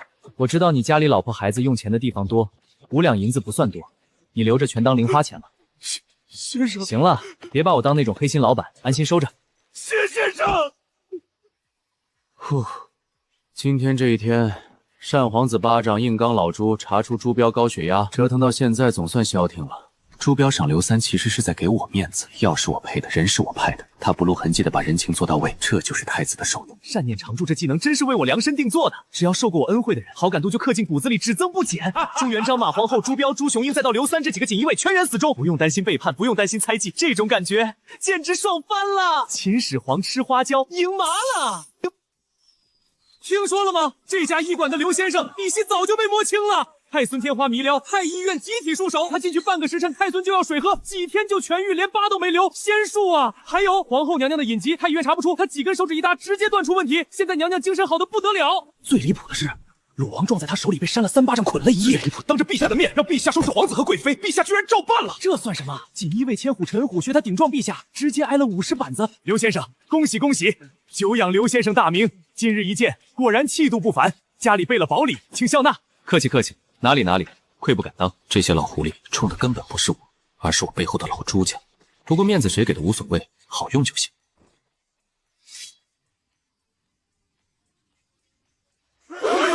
锦衣卫给医馆看大门，不，整个大明朝这是独一份啊！这刘先生惹不起，绝对惹不起。这跟那些傻叉小说里写的不一样啊！怎么没有纨绔子弟来砸场子？怎么没有权贵恶仆来抢东西让我打脸？也对。现实不是小说，治好太孙，查出皇后隐疾，当着老朱面收拾皇子贵妃，随便拿出一件都够在大明横着走了。这时候来找我麻烦，那不是打我的脸，那是打朱元璋的脸。在洪武年间打朱元璋的脸。刘先生，您这医馆开在崇文门，以后我等有个头疼脑热的，可就方便多了。王掌柜抬举了，您身体硬朗，只怕用不着我。未雨绸缪嘛，神医在世。文林郎刘策接旨。我的亲娘嘞，接圣旨不贵！大明朝除了军前急报和陛下特批，谁敢站着接旨？这可是抄家灭族的大罪啊！他疯了吗？私生子，那个离谱的传言绝对是真的吧？奉天承运皇帝诏曰：文林郎刘策数经齐皇，启镇太孙于迷亡之际，侦查皇后之隐疾于未然，绝功甚伟。今儿医馆开业，朕特赐亲笔题词，神医二字贬功，钦此。陛下亲笔题字，还是神医二字。太医院那么多御医行医几十年，连陛下一句好话都没听过。他开业当天，陛下竟然亲笔赐匾，我特么刚在瞎说什么？以后有个头疼脑热找他，人家是专门给太孙、皇后、太子看病的人，我配吗我？太孙痊愈，皇后好转，鲁王被禁足，再加上今天这站着接旨、亲笔赐匾的逆天场面，太子殿下接旨有时候都得跪，他凭什么比太子还特殊？辛苦公公跑一趟了。传旨太监可是皇上面前的红人，平日出宫传旨，谁不是捧着供着？别说不给赏钱，给少了都要看脸色。他居然1分钱不给！刘先生客气了，咱家不过是跑个腿儿。先生开业大吉，咱家在这儿给您道喜了。臣前不辛苦，回头有空来坐坐，我给你瞧瞧你那腰伤，上次的板子怕是没养好。打我的人罚了我，我学的人却惦记我的伤，上哪儿说理去啊？这世道。多谢刘先生记挂，刘先生方才多有怠慢，还望海涵陛下亲赐神医二字，当真是实至名归。下官家中有一老母常年卧病，不知能否请刘神医得空时。开始坐诊。这就是那位刘神医的医馆，那匾额可是陛下亲笔题的。你瞧门口那俩，锦衣卫给大夫看门，这谁敢进？连鲁都是气，不要命了！百姓不是没病，是不敢进了。我这医馆从门脸到牌匾，再到锦衣卫门卫和传旨的阵仗，浑身上都透着一个贵字。这是给达官贵人看病的地方，怕是掏空家底都不够付诊金的。我中西医双修，系统加持，满级神装的寂寞，准备大展身手。屠龙之术的蒙尘，结果开业第一天，麻雀都不敢飞进来，这也太尴尬了吧！检测到关键人物朱表服用降压药后，血压显著下降，症状明显缓解。预测朱表因高血压引发脑血管意外的概率已下降73%。恭喜宿主触发隐藏成就，国本不移。成就说明：大明太子朱标原定命运洪武25年病逝，宿主介入后，朱标预期寿命大幅延长，大明国本得以稳固。奖励特殊技能1项，获得技能望气神眼。技能效果：宿主目视患者即可直接获知其身体状况及所患疾病，无需诊脉问询，无使用限制，无消耗。望而知之谓之神，拥有此目，天下病兆一目了然。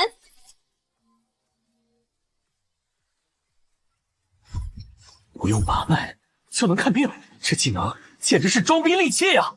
这下我看谁还敢说我这神医是浪得虚名。望气神目，不用把脉，不用问诊，看一眼就知道什么病。这意味着从今往后误诊这2个字从我的字典里彻底消失了。这技能和善念常驻简直是绝配，一个诊断无敌，一个交际无敌，这2个技能加在一凝抽，绝对是横着走的存在呀！看来给朱坚这种能改变国运的大人物治病，奖励确实丰厚的离谱。只要他不死，建文、削藩、靖汉之城全都没了，大明国运彻底改写。这因果配得上这逆天技能。诸位街坊邻居、父老乡亲，在下刘策，承蒙陛下恩赐开设医馆。方才的阵仗大家也瞧见了，那是陛下的恩典，绝不是我刘策摆架子的本钱。大家不用担心，本医馆虽然有御赐牌匾，但门是朝所有人开的，无论是达官显贵还是贫苦百姓，只要踏进这道门，就是我的病人。诊金大家更不必忧虑，有钱多给，没钱少给，实在拿不出的，在下也会充考虑。总之一句话，有病就治，绝不因钱误诊。这位刘神医说话倒是和气，一点官架子都没有。话说的好听，真到收钱的时候谁知道呢？万一没钱拿女儿抵债怎么办？那些大官不都这样吗？信任不是几句话就能建立的，我需要一个病人，一个能让所有人看到我看病过程的样板。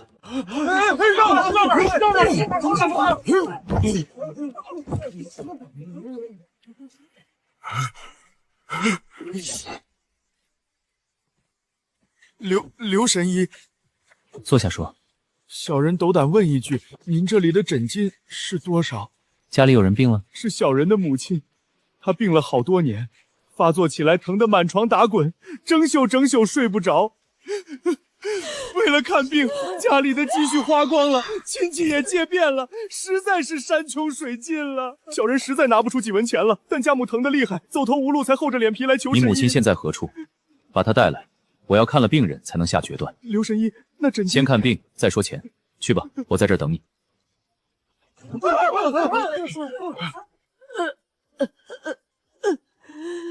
慢点，放到这边来。刘神医使不得，小人自己来。望气神木，开启。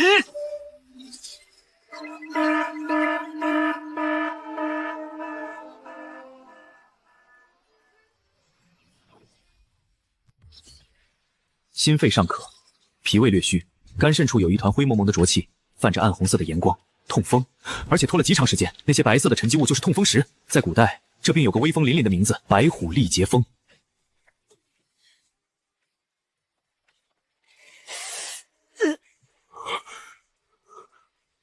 白虎历劫风也叫痛风，发作起来关节剧痛如虎咬刀割，但不发作时又恢复如常，和好人一样。所以你娘的病时好时坏，对不对？对，就是这样。发作时疼得要命，不发作又能下地。以前找了好几个大夫，开的药吃了都不顶用，该疼还是疼，现在连走路都费劲了。拖太久了，关节里已经长出痛风石了，就是那些白色的硬疙瘩，再拖下去关节彻底变形，连路都走不了。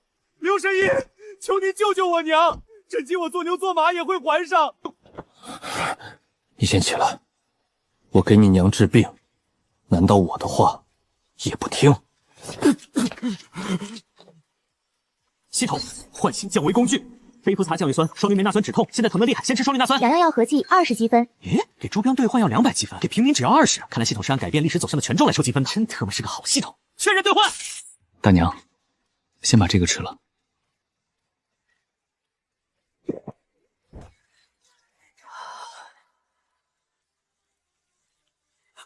不疼了，真的不疼了！我这手脚方才还疼得钻心，现在竟然大半都不疼了。刘神医，你真是神医啊！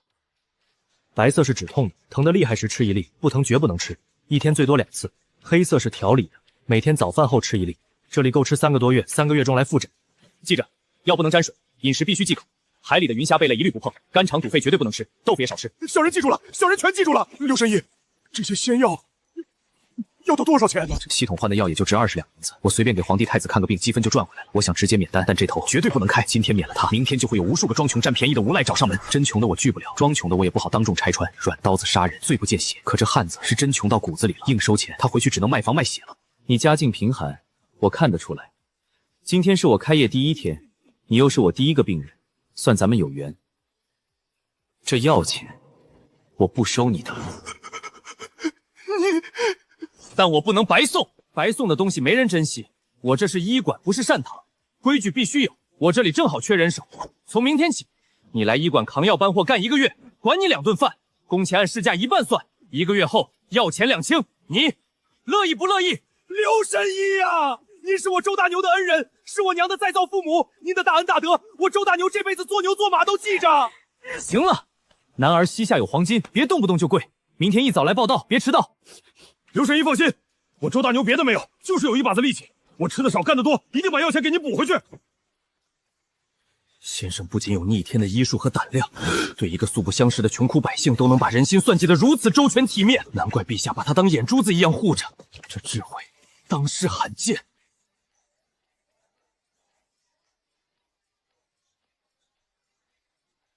下一位。今日积分抽支，收入237点，兑换药物花的也差不多，积分基本持平。先生，今日诊金轻余两，说药材成本竟落200多两。这个数字在整个应天府的医馆里绝对是头一份。虽然有不少病人我收了优惠价，还有几个是以工代人的，但皇城根下的百姓确实宽裕，遇到救命的事还是掏得出的。我不缺钱，但也不把医馆开成善堂。规矩是死的，人是活的，人情味要有，分寸感也要有。这度我拿捏得很准。给病人看病是我2辈子最想做的事，现在系统加深，技能满，这感觉爽。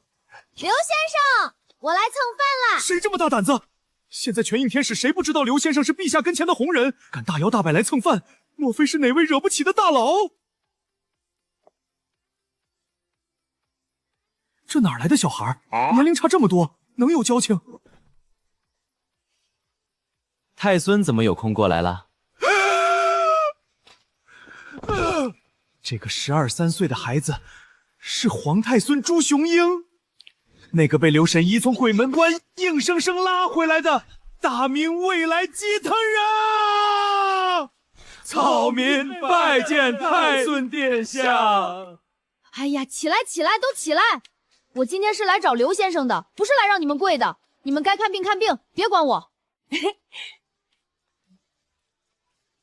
卑职见过太孙殿下。刘先生，我可好久都没见到你了。我的老天爷！大明朝未来的继承人竟然对着一个7品医官撒娇，这世界疯了吗？这段时间跑哪儿去了？别提了，要不是我爹和皇祖父逼着我补落下的学业，我早就来看你了。每天天不亮就起来读书，天黑才让歇。太傅们一个比一个严，少背一句都要打手心呢。那你今天怎么有空溜出来了？补完了呀，该背的背了，该写的写了。太傅考了我3遍都没出错，父王这才准我出宫走走。其实父王自己也是想来的。哦，不过他实在太忙了，折子堆得跟山一样。但他让我一定转告你，吃了你的神药，他的精神全恢复了。以前劈折子头晕眼花，翻来覆去睡不着，现在全好了，每天神清气爽，劈一天折子都不觉得累。那是自然。比达卡廷降压4支频防血栓，太子才27岁，底子好，血压一控不住，症状自然全消。昨日皇祖父还跟我说呢，要不是他也太忙了，他都想亲自来。以老朱那不拘一格的脾气，他说想来看看，那就是真的想来。不过他日理万机，哪能说溜达就溜达出来？听听就好。那你今天是偷跑出来的，还是得了令的？当然是得了令的。皇祖父说了，太孙去看看刘先生也好，顺便瞧瞧你有没有好好给百姓看病。皇祖父还说了，要是刘先生偷懒或者贪财，就让我回去禀报。老朱啊，老朱，你这就傲娇了。真怕我贪财偷懒，暗中派几个锦衣卫盯着不就行了？说白了，这就是找个由头让你这宝贝孙子出来放个风。那你看到了，我偷懒了吗？没偷懒。行了，不是说要蹭饭吗？正好我也饿了。不过先说好，我这儿可没有御膳房的手艺，粗茶淡饭吃不惯别怪我。吃得惯，吃得惯。之前生病你天天喂我米汤，还有什么比米汤更难吃的？刘先生吃什么我吃什么，绝对不挑食。诸位稍等片刻，我先陪太孙殿下用个午饭。诸位若是不嫌弃，可以在院子里喝杯茶歇歇脚。我的天爷啊！这位刘先生见陛下都不下跪，对陛下也只是抱拳而已。他居然对我一个千户抱拳行礼了，我这面子简直大到天上去了。刘先生，你这儿比宫里自在多了，宫里走到哪儿都有人跟着，恨不得1000个人盯着你。太孙稍坐，我去弄2个菜。啊！一个人过日子，不会做饭早饿死了，请厨子也得有钱啊。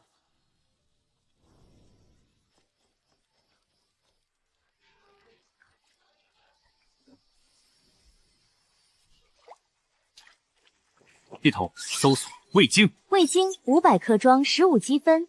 医疗系统里为什么有味精？管他呢，连善念常驻这种逆天技能都有，区区味精算个毛线！确认兑换。有些穿越小说里写主角拿出一包味精，古代人吃了惊为陈人，当场跪拜，那纯属扯淡。明清御厨的手艺是世代相传的顶尖水准，人家用老母鸡火腿干贝调出来的高汤，那是复合的，有骨有肉的鲜，岂是一撮味精能比的？这味精加进去，只能让吃惯了山珍海味的人觉得今天这菜格外鲜美，极度精准的化学剂量把控，但绝不会惊艳到天上去。封印所有变量的果决，这就够了。好香啊！好吃！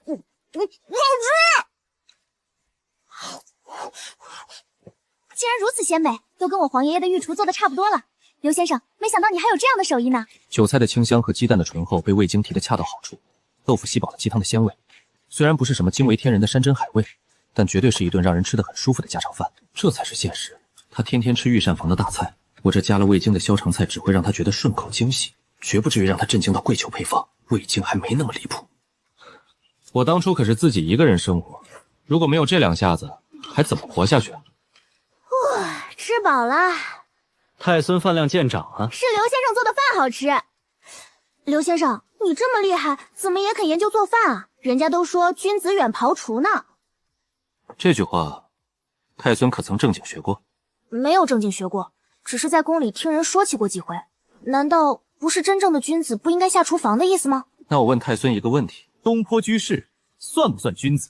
东坡居士诗词书画无一算不君子，而且是君子中的君子。那太孙知不知道，东坡居士是出了名会做饭的美食家？东坡肉、东坡肘子、东坡豆腐，哪一样不是他亲手创铸的？他不仅会吃，还学记录。这样的人，难道因为下了厨房就不是君子了？是啊，苏东坡被贬黄州时，自己研究把便宜猪肉做出花样，才有了名满天下的东坡肉。谁敢说他不是君子？那君子远旁厨到底是什么意思？这句话出自《孟子·梁惠王上》，原文是这么说的：君子之于禽兽也，见其生，不忍见其死；闻其声，不忍食其肉，是以君子远庖厨也。这句话的意思很明白，真正的君子看到非七禽走兽活着，就不忍心看他们被杀；听到他们临死前的哀鸣，就不忍心吃他们的肉。所以君子才会远离做件事，而是不忍心亲眼见到杀生的场景。君子也吃肉，也爱鲜美的味道，但他同时心怀恻隐，不忍直面残忍，所以眼不见心不烦。这句话真正想表达的是君子内心的仁慈矛盾，而不是做饭敌人一等。如果把这句话理解成君子不该出，那就脱解了辞职心，曲解成了对劳动的轻贱，这和孟子的本意差了108000里。原来如此，宫里没人跟我说过不能进厨房，但那种氛围都在告诉我贵人不该去那里。刘先生这番话把一切都翻过来了。原来君子远旁垂不是轻视厨房，而是不忍杀生。我一直以来的理解，刘先生，你果然了不起，怪不得皇祖父和我爹都这么看重你。你不只是神医，才学这一方面也真的很厉害呢。我之所以能在这大明明朝不卑不亢不畏皇权，全靠前世受过的现代思维洗礼，以及老祖宗留下的浩然正气。孟子的浩然正气，东坡的豁达洒脱，文天祥的凛然风骨，这就是我君子之风。先生，我今天不急着回宫，我想看看你怎么给百姓看病的。想看就看，走。龋齿，吃点止疼药。张福，拿药。下一位。风寒入肺，按方抓药。下一位。抹上揉开，站起来试试。不疼了，神了！多谢刘神医，太快了，看一眼，问两句，药就出来了。宫里那些太医给贵人看病，诚惶诚恐，折腾半天，开个方子还要斟酌再三，生怕掉脑袋。刘先生这医术，简直碾压整个太医院啊！刘神医，您真是活菩萨呀！大娘，回去按时吃药，千万别为了省钱舍不得吃，实在没钱，我给您兜底。记住，健康最重要。不管来的是贫苦百姓还是富商显贵，他都一视同仁。他的眼里只有治病救人，没有对金钱的贪婪和对权贵的谄媚，剥离杂质的纯粹信仰。医者悬壶济世。我以前不信世上有这样了不起的人，但现在我信了。刘先生就是这样的人。刘先生，你这一天可真够忙的，咱们下几局五子棋吧。行，就下10局，多了不陪你玩，我还累着。好，我赢了。刘先生，你怎么这么厉害呀？而且我发现我赢的那2局，你好像放水了。太孙，你知道你皇祖父当年打天下的时候输过多少次吗？你才学了2个月就能在我手里赢2局，已经比绝大多数人厉害了。那什么时候能真正赢你？等你再练2年半吧。刘先生，我有极其重要的话要单独和你说，你能不能让他们先下去？哦，刘三、赵四，你们先出去，我和太孙有要事相谈，守死大门，任何人不得打扰。是。刘三、赵四，出去，守死大门。我的职责是寸步不离保护太孙，但发号施令的是刘策，这可是连陛下都不跪的主。忤逆太孙我不敢，忤逆刘先生我更不敢。推到院外。反正天底下谁都有可能害太孙，唯独刘先生不会，怕什么？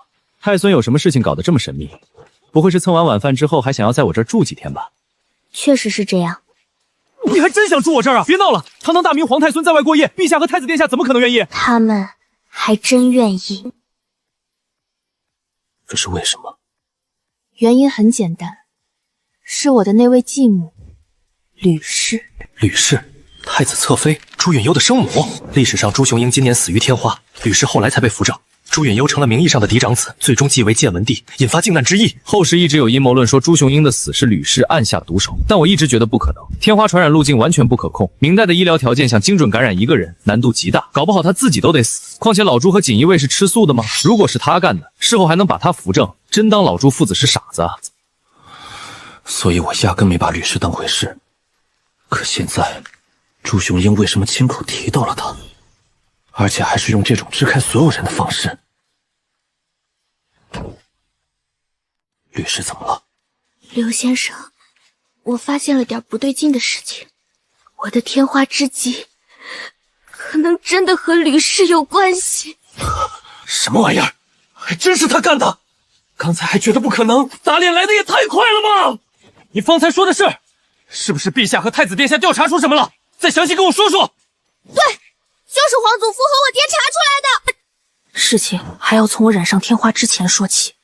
今年开春，应天府外有几个村镇闹了斗疾，皇祖父当时就让人封了村子，派医官处理，控制得非常及时。明初的行政效率确实高，封村隔离很管用。皇祖父封住了外面的天灾，却没有防住东宫里的人祸。成年人感染天花死亡率在2、3成，能活下来是抵抗力强，但小孩子得了大概率活不成。偏偏感染的是整个皇宫身份最金贵的皇太孙。我病危时，皇祖父和我爹心思全在救我上，顾不上调查。皇祖父才命锦衣卫彻查这斗疾到底是怎么进的皇宫。锦衣卫查了几个月，发现应天府外最先闹斗疾的村子中有一个叫吕家庄，庄上的人和吕氏的父亲吕本有远亲关系。吕家庄，锦衣卫查出，最早把斗疾从西南带回来的就是吕家庄的一个仆人。等等，天花病人在出痘期传染性最强，那仆人回来时还在出痘，这就是最奇怪的地方。见过那仆人的人都说，他脸上手上根本没有痘疮痕迹，但他回庄没几天，吕家庄就开始爆发天花。恢复期的病人没有传染性，排除活体飞沫传播，除非他带回了病人的衣物或器具，锁定污染物变量，病毒在干燥的假皮里能存活数月，病毒存活时间的物理法则。他带了什么回来？不知道，锦衣卫没查到，因为那个人病死了。他是吕家庄最早死的那一批。那皇宫里的天花呢？和吕家有什么关系？锦衣卫查到，在皇宫出现病例前，吕氏身边的一个嬷嬷出宫回过吕家探亲。她回宫后没见吕氏，而是直接去了一趟浣衣主，说是替吕氏送旧衣裳去江西。浣衣徐就是那2个得天花的宫女所在的地方。后来呢？线索到这里彻底断了，因为那个嬷嬷也死了。御马监的太监死了，洗衣举的2个宫女死了一个，另一个活下来的烧成了呆傻之人，什么都不记得了。不在了，全都是不在了。一条完整的证据链，物理逻辑链的强行烧毁，每一个节点上的人恰好全都不在了，概率学上的绝对不可能。如果这不是巧合，排除偶发参数，那就是一双极其恐怖老练的黑手在疯狂烧网灭口。还有一件事，我染病前几天，吕氏从宫外带回了一个街头卖艺的打把式的，我跑去看他翻跟头，看了一盏茶的功夫。你离他多远？到7、8步。7、8步，天花飞沫传个3米就够了。他脸有痘疮吗？没有，他脸上抹着东西，绝对没有坑。要是有，我绝不可能凑那么近。又是咬着化妆手段，外表看不出异样，却偏偏把病毒传给了太孙。可最让我不明白的就是这一点：如果吕氏真想让那人把天花带进东宫害我，他就不怕允文和允通也染上吗？当时他们俩在场啊，而且他们比我还小，染上了比我更危险。对啊，朱允文可是吕氏的亲生儿子，天花对越小的孩子越致命。吕氏如果策划了这一切，怎么敢拿自己亲儿子的命去赌？这案子越来越扑朔迷离了。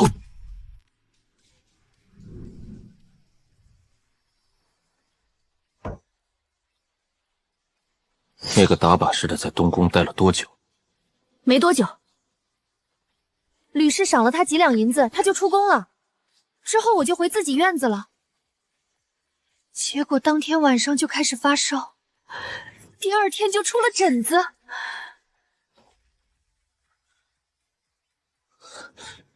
不对，时间线根本对不上。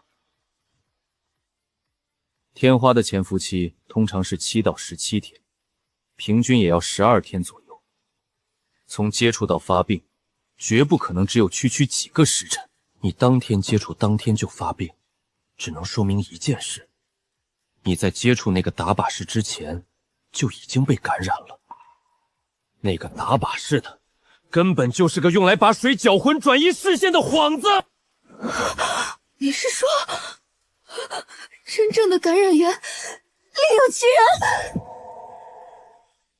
所以，陛下和太子查了几个月，查到吕家仆人，查到嬷嬷，查到打把式的，但关键证人全死了。证据链只有0套片段，拼得出一个可疑的轮廓，却拼不出一张完整的罪证，对吗？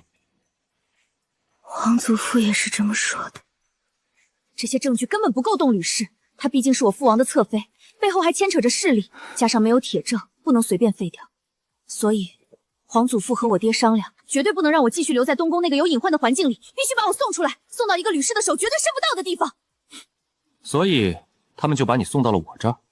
老朱算盘打得精啊！放眼整个大明，现在还有比我这儿更安全的安全屋吗？我胆大包天，敢往死里整皇亲国戚。我又是神医，能随时处理突发状况，外头还有锦衣卫把守，在这儿搞事儿，我腻了。本来皇祖父让我住皇宫的，可宫里每天除了读书就是读书，太傅们一个比一个古板。我就跟皇祖父说，我要来刘先生这儿，说不定还能学2招治病救人的本事呢。你确定是为了学本事，不是为了伍子棋？都有，学本事为主，下棋为辅。太孙，你将来是要治理天下的，学给天下人看病的本事有什么用？当然有用。上次我浑身又疼又痒，烧得迷迷糊糊，差点就被那群太医给治死了。那时候我就想，要是我自己懂点医术，至少知道身体怎么了，不用全凭别人摆布。我知道怎么让自己不生病，总比当个什么都不知道的小孩子强。那太孙听过一句话吗？叫做医者不自医。没听过。医生也是人，为什么给别人能治，给自己就不能治？因为给别人看病时站在局外，病症清晰，所以敢用猛药，敢下快刀。可轮到自己，关心则乱，怕诊错，怕药重，瞻前顾后，反而下不了决断。这不就是当局者迷，旁观者清吗？太尊聪慧。放心吧，刘先生，我给自己看不了病，这不是还有你吗？我就在你这儿住几天，顺便散散心，总比背书强。我看你怕不是专程为了混我的饭来的吧？我可是带了钱来的。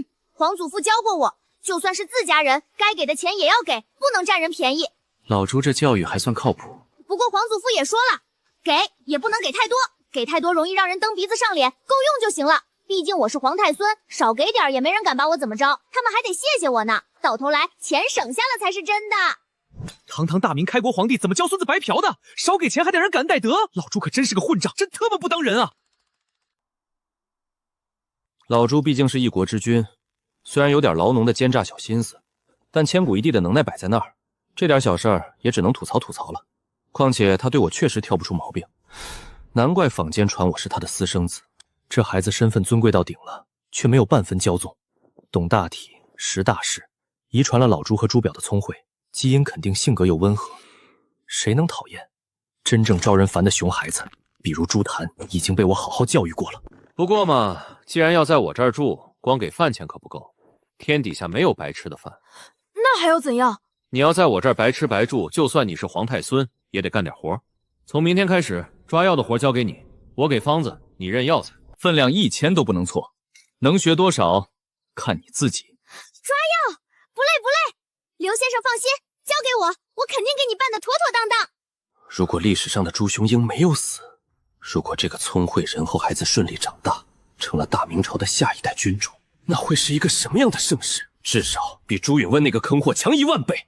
他若活着，大明朝的走向将截然不同。行了，天不早了，你今天住东厢房，明天一早起来，先跟我学认10味药，认全了才能吃早饭。那要是认不全呢？认不全就继续认，什么时候认全了，什么时候吃饭。好，我明天一定认全。10味药而已。这孩子倒是有股子不服输的劲儿，跟老朱一个模子刻出来的。吕氏的事，证据不全，证人都死了，看似天衣无缝，但老朱一旦起了疑心，就不会轻易放下。吕氏现在安然无恙，只是因为牵扯太大，加上证据不足，但被朱元璋记在小本本上的人，历史上没有一个有好下场。他现在越从容，将来死得越惨。不过关我什么事儿呢？我只是个大夫，吕氏也好，建文帝也好，淮西旧部也好，跟我半毛钱关系都没有。天塌下来有老朱顶着，我一个7品文林郎，还是老老实实当大夫吧。操那闲心干嘛？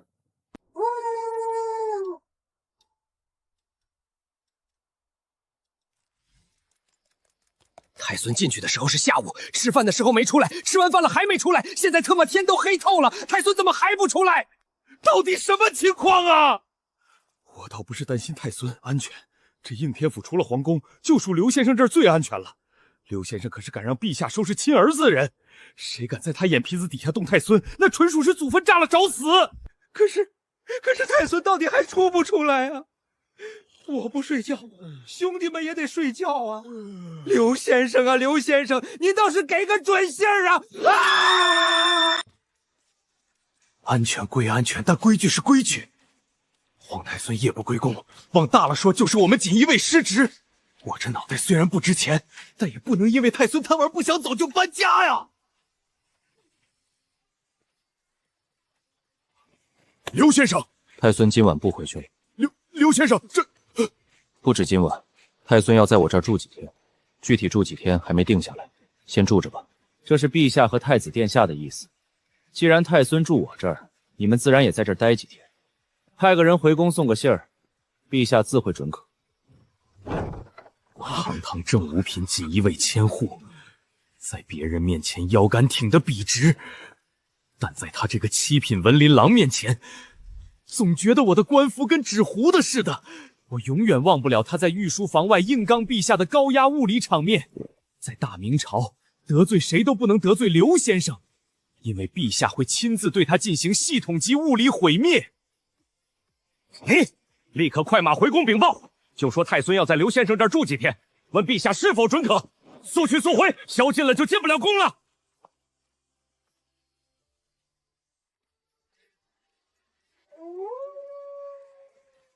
今天这事儿处处透着诡异。太孙待了一整天，宫里没有任何物理催促信号，刘策传话的声带振动频率极度稳定，这分明是底层程序早就构建好的。可如果早就安排好了，为什么我这个负责安全的千户完全不知情？除非跟着太孙，别的不用多想，太孙去哪儿你就去哪儿，太孙干什么你就看着，机灵点。除非不告诉我，本身就是安排的一部分。毛大人的眼神分明是在警告我，有些事我不知道对大家都好，不该我想的事绝对不想。这是在锦衣卫活命的唯一法则。千户大人，陛下口谕，准着陈虎帅所部在刘先生处护卫太孙，另赐白银100两，作为太孙及锦衣卫食宿之资，交刘先生收下。刘先生，陛下已准，属下要在此叨扰数日，若有不便之处，还望刘先生海涵。我一个正5品，居然对7品文灵德使用下位者词汇，这要是让朝中大员的视觉接收到，非得产生强烈的物理嘲笑不可。但我可是基于物理生存潜能的绝对真心实意。陈千户客气了，后院有空房，你们自己安排。吃饭找张福。陛下赐白银100两，作为食宿之资，请刘先生收下。老朱办事确实让人舒服。我开业单日资金流入200-300两，根本不存在资金链断裂风险。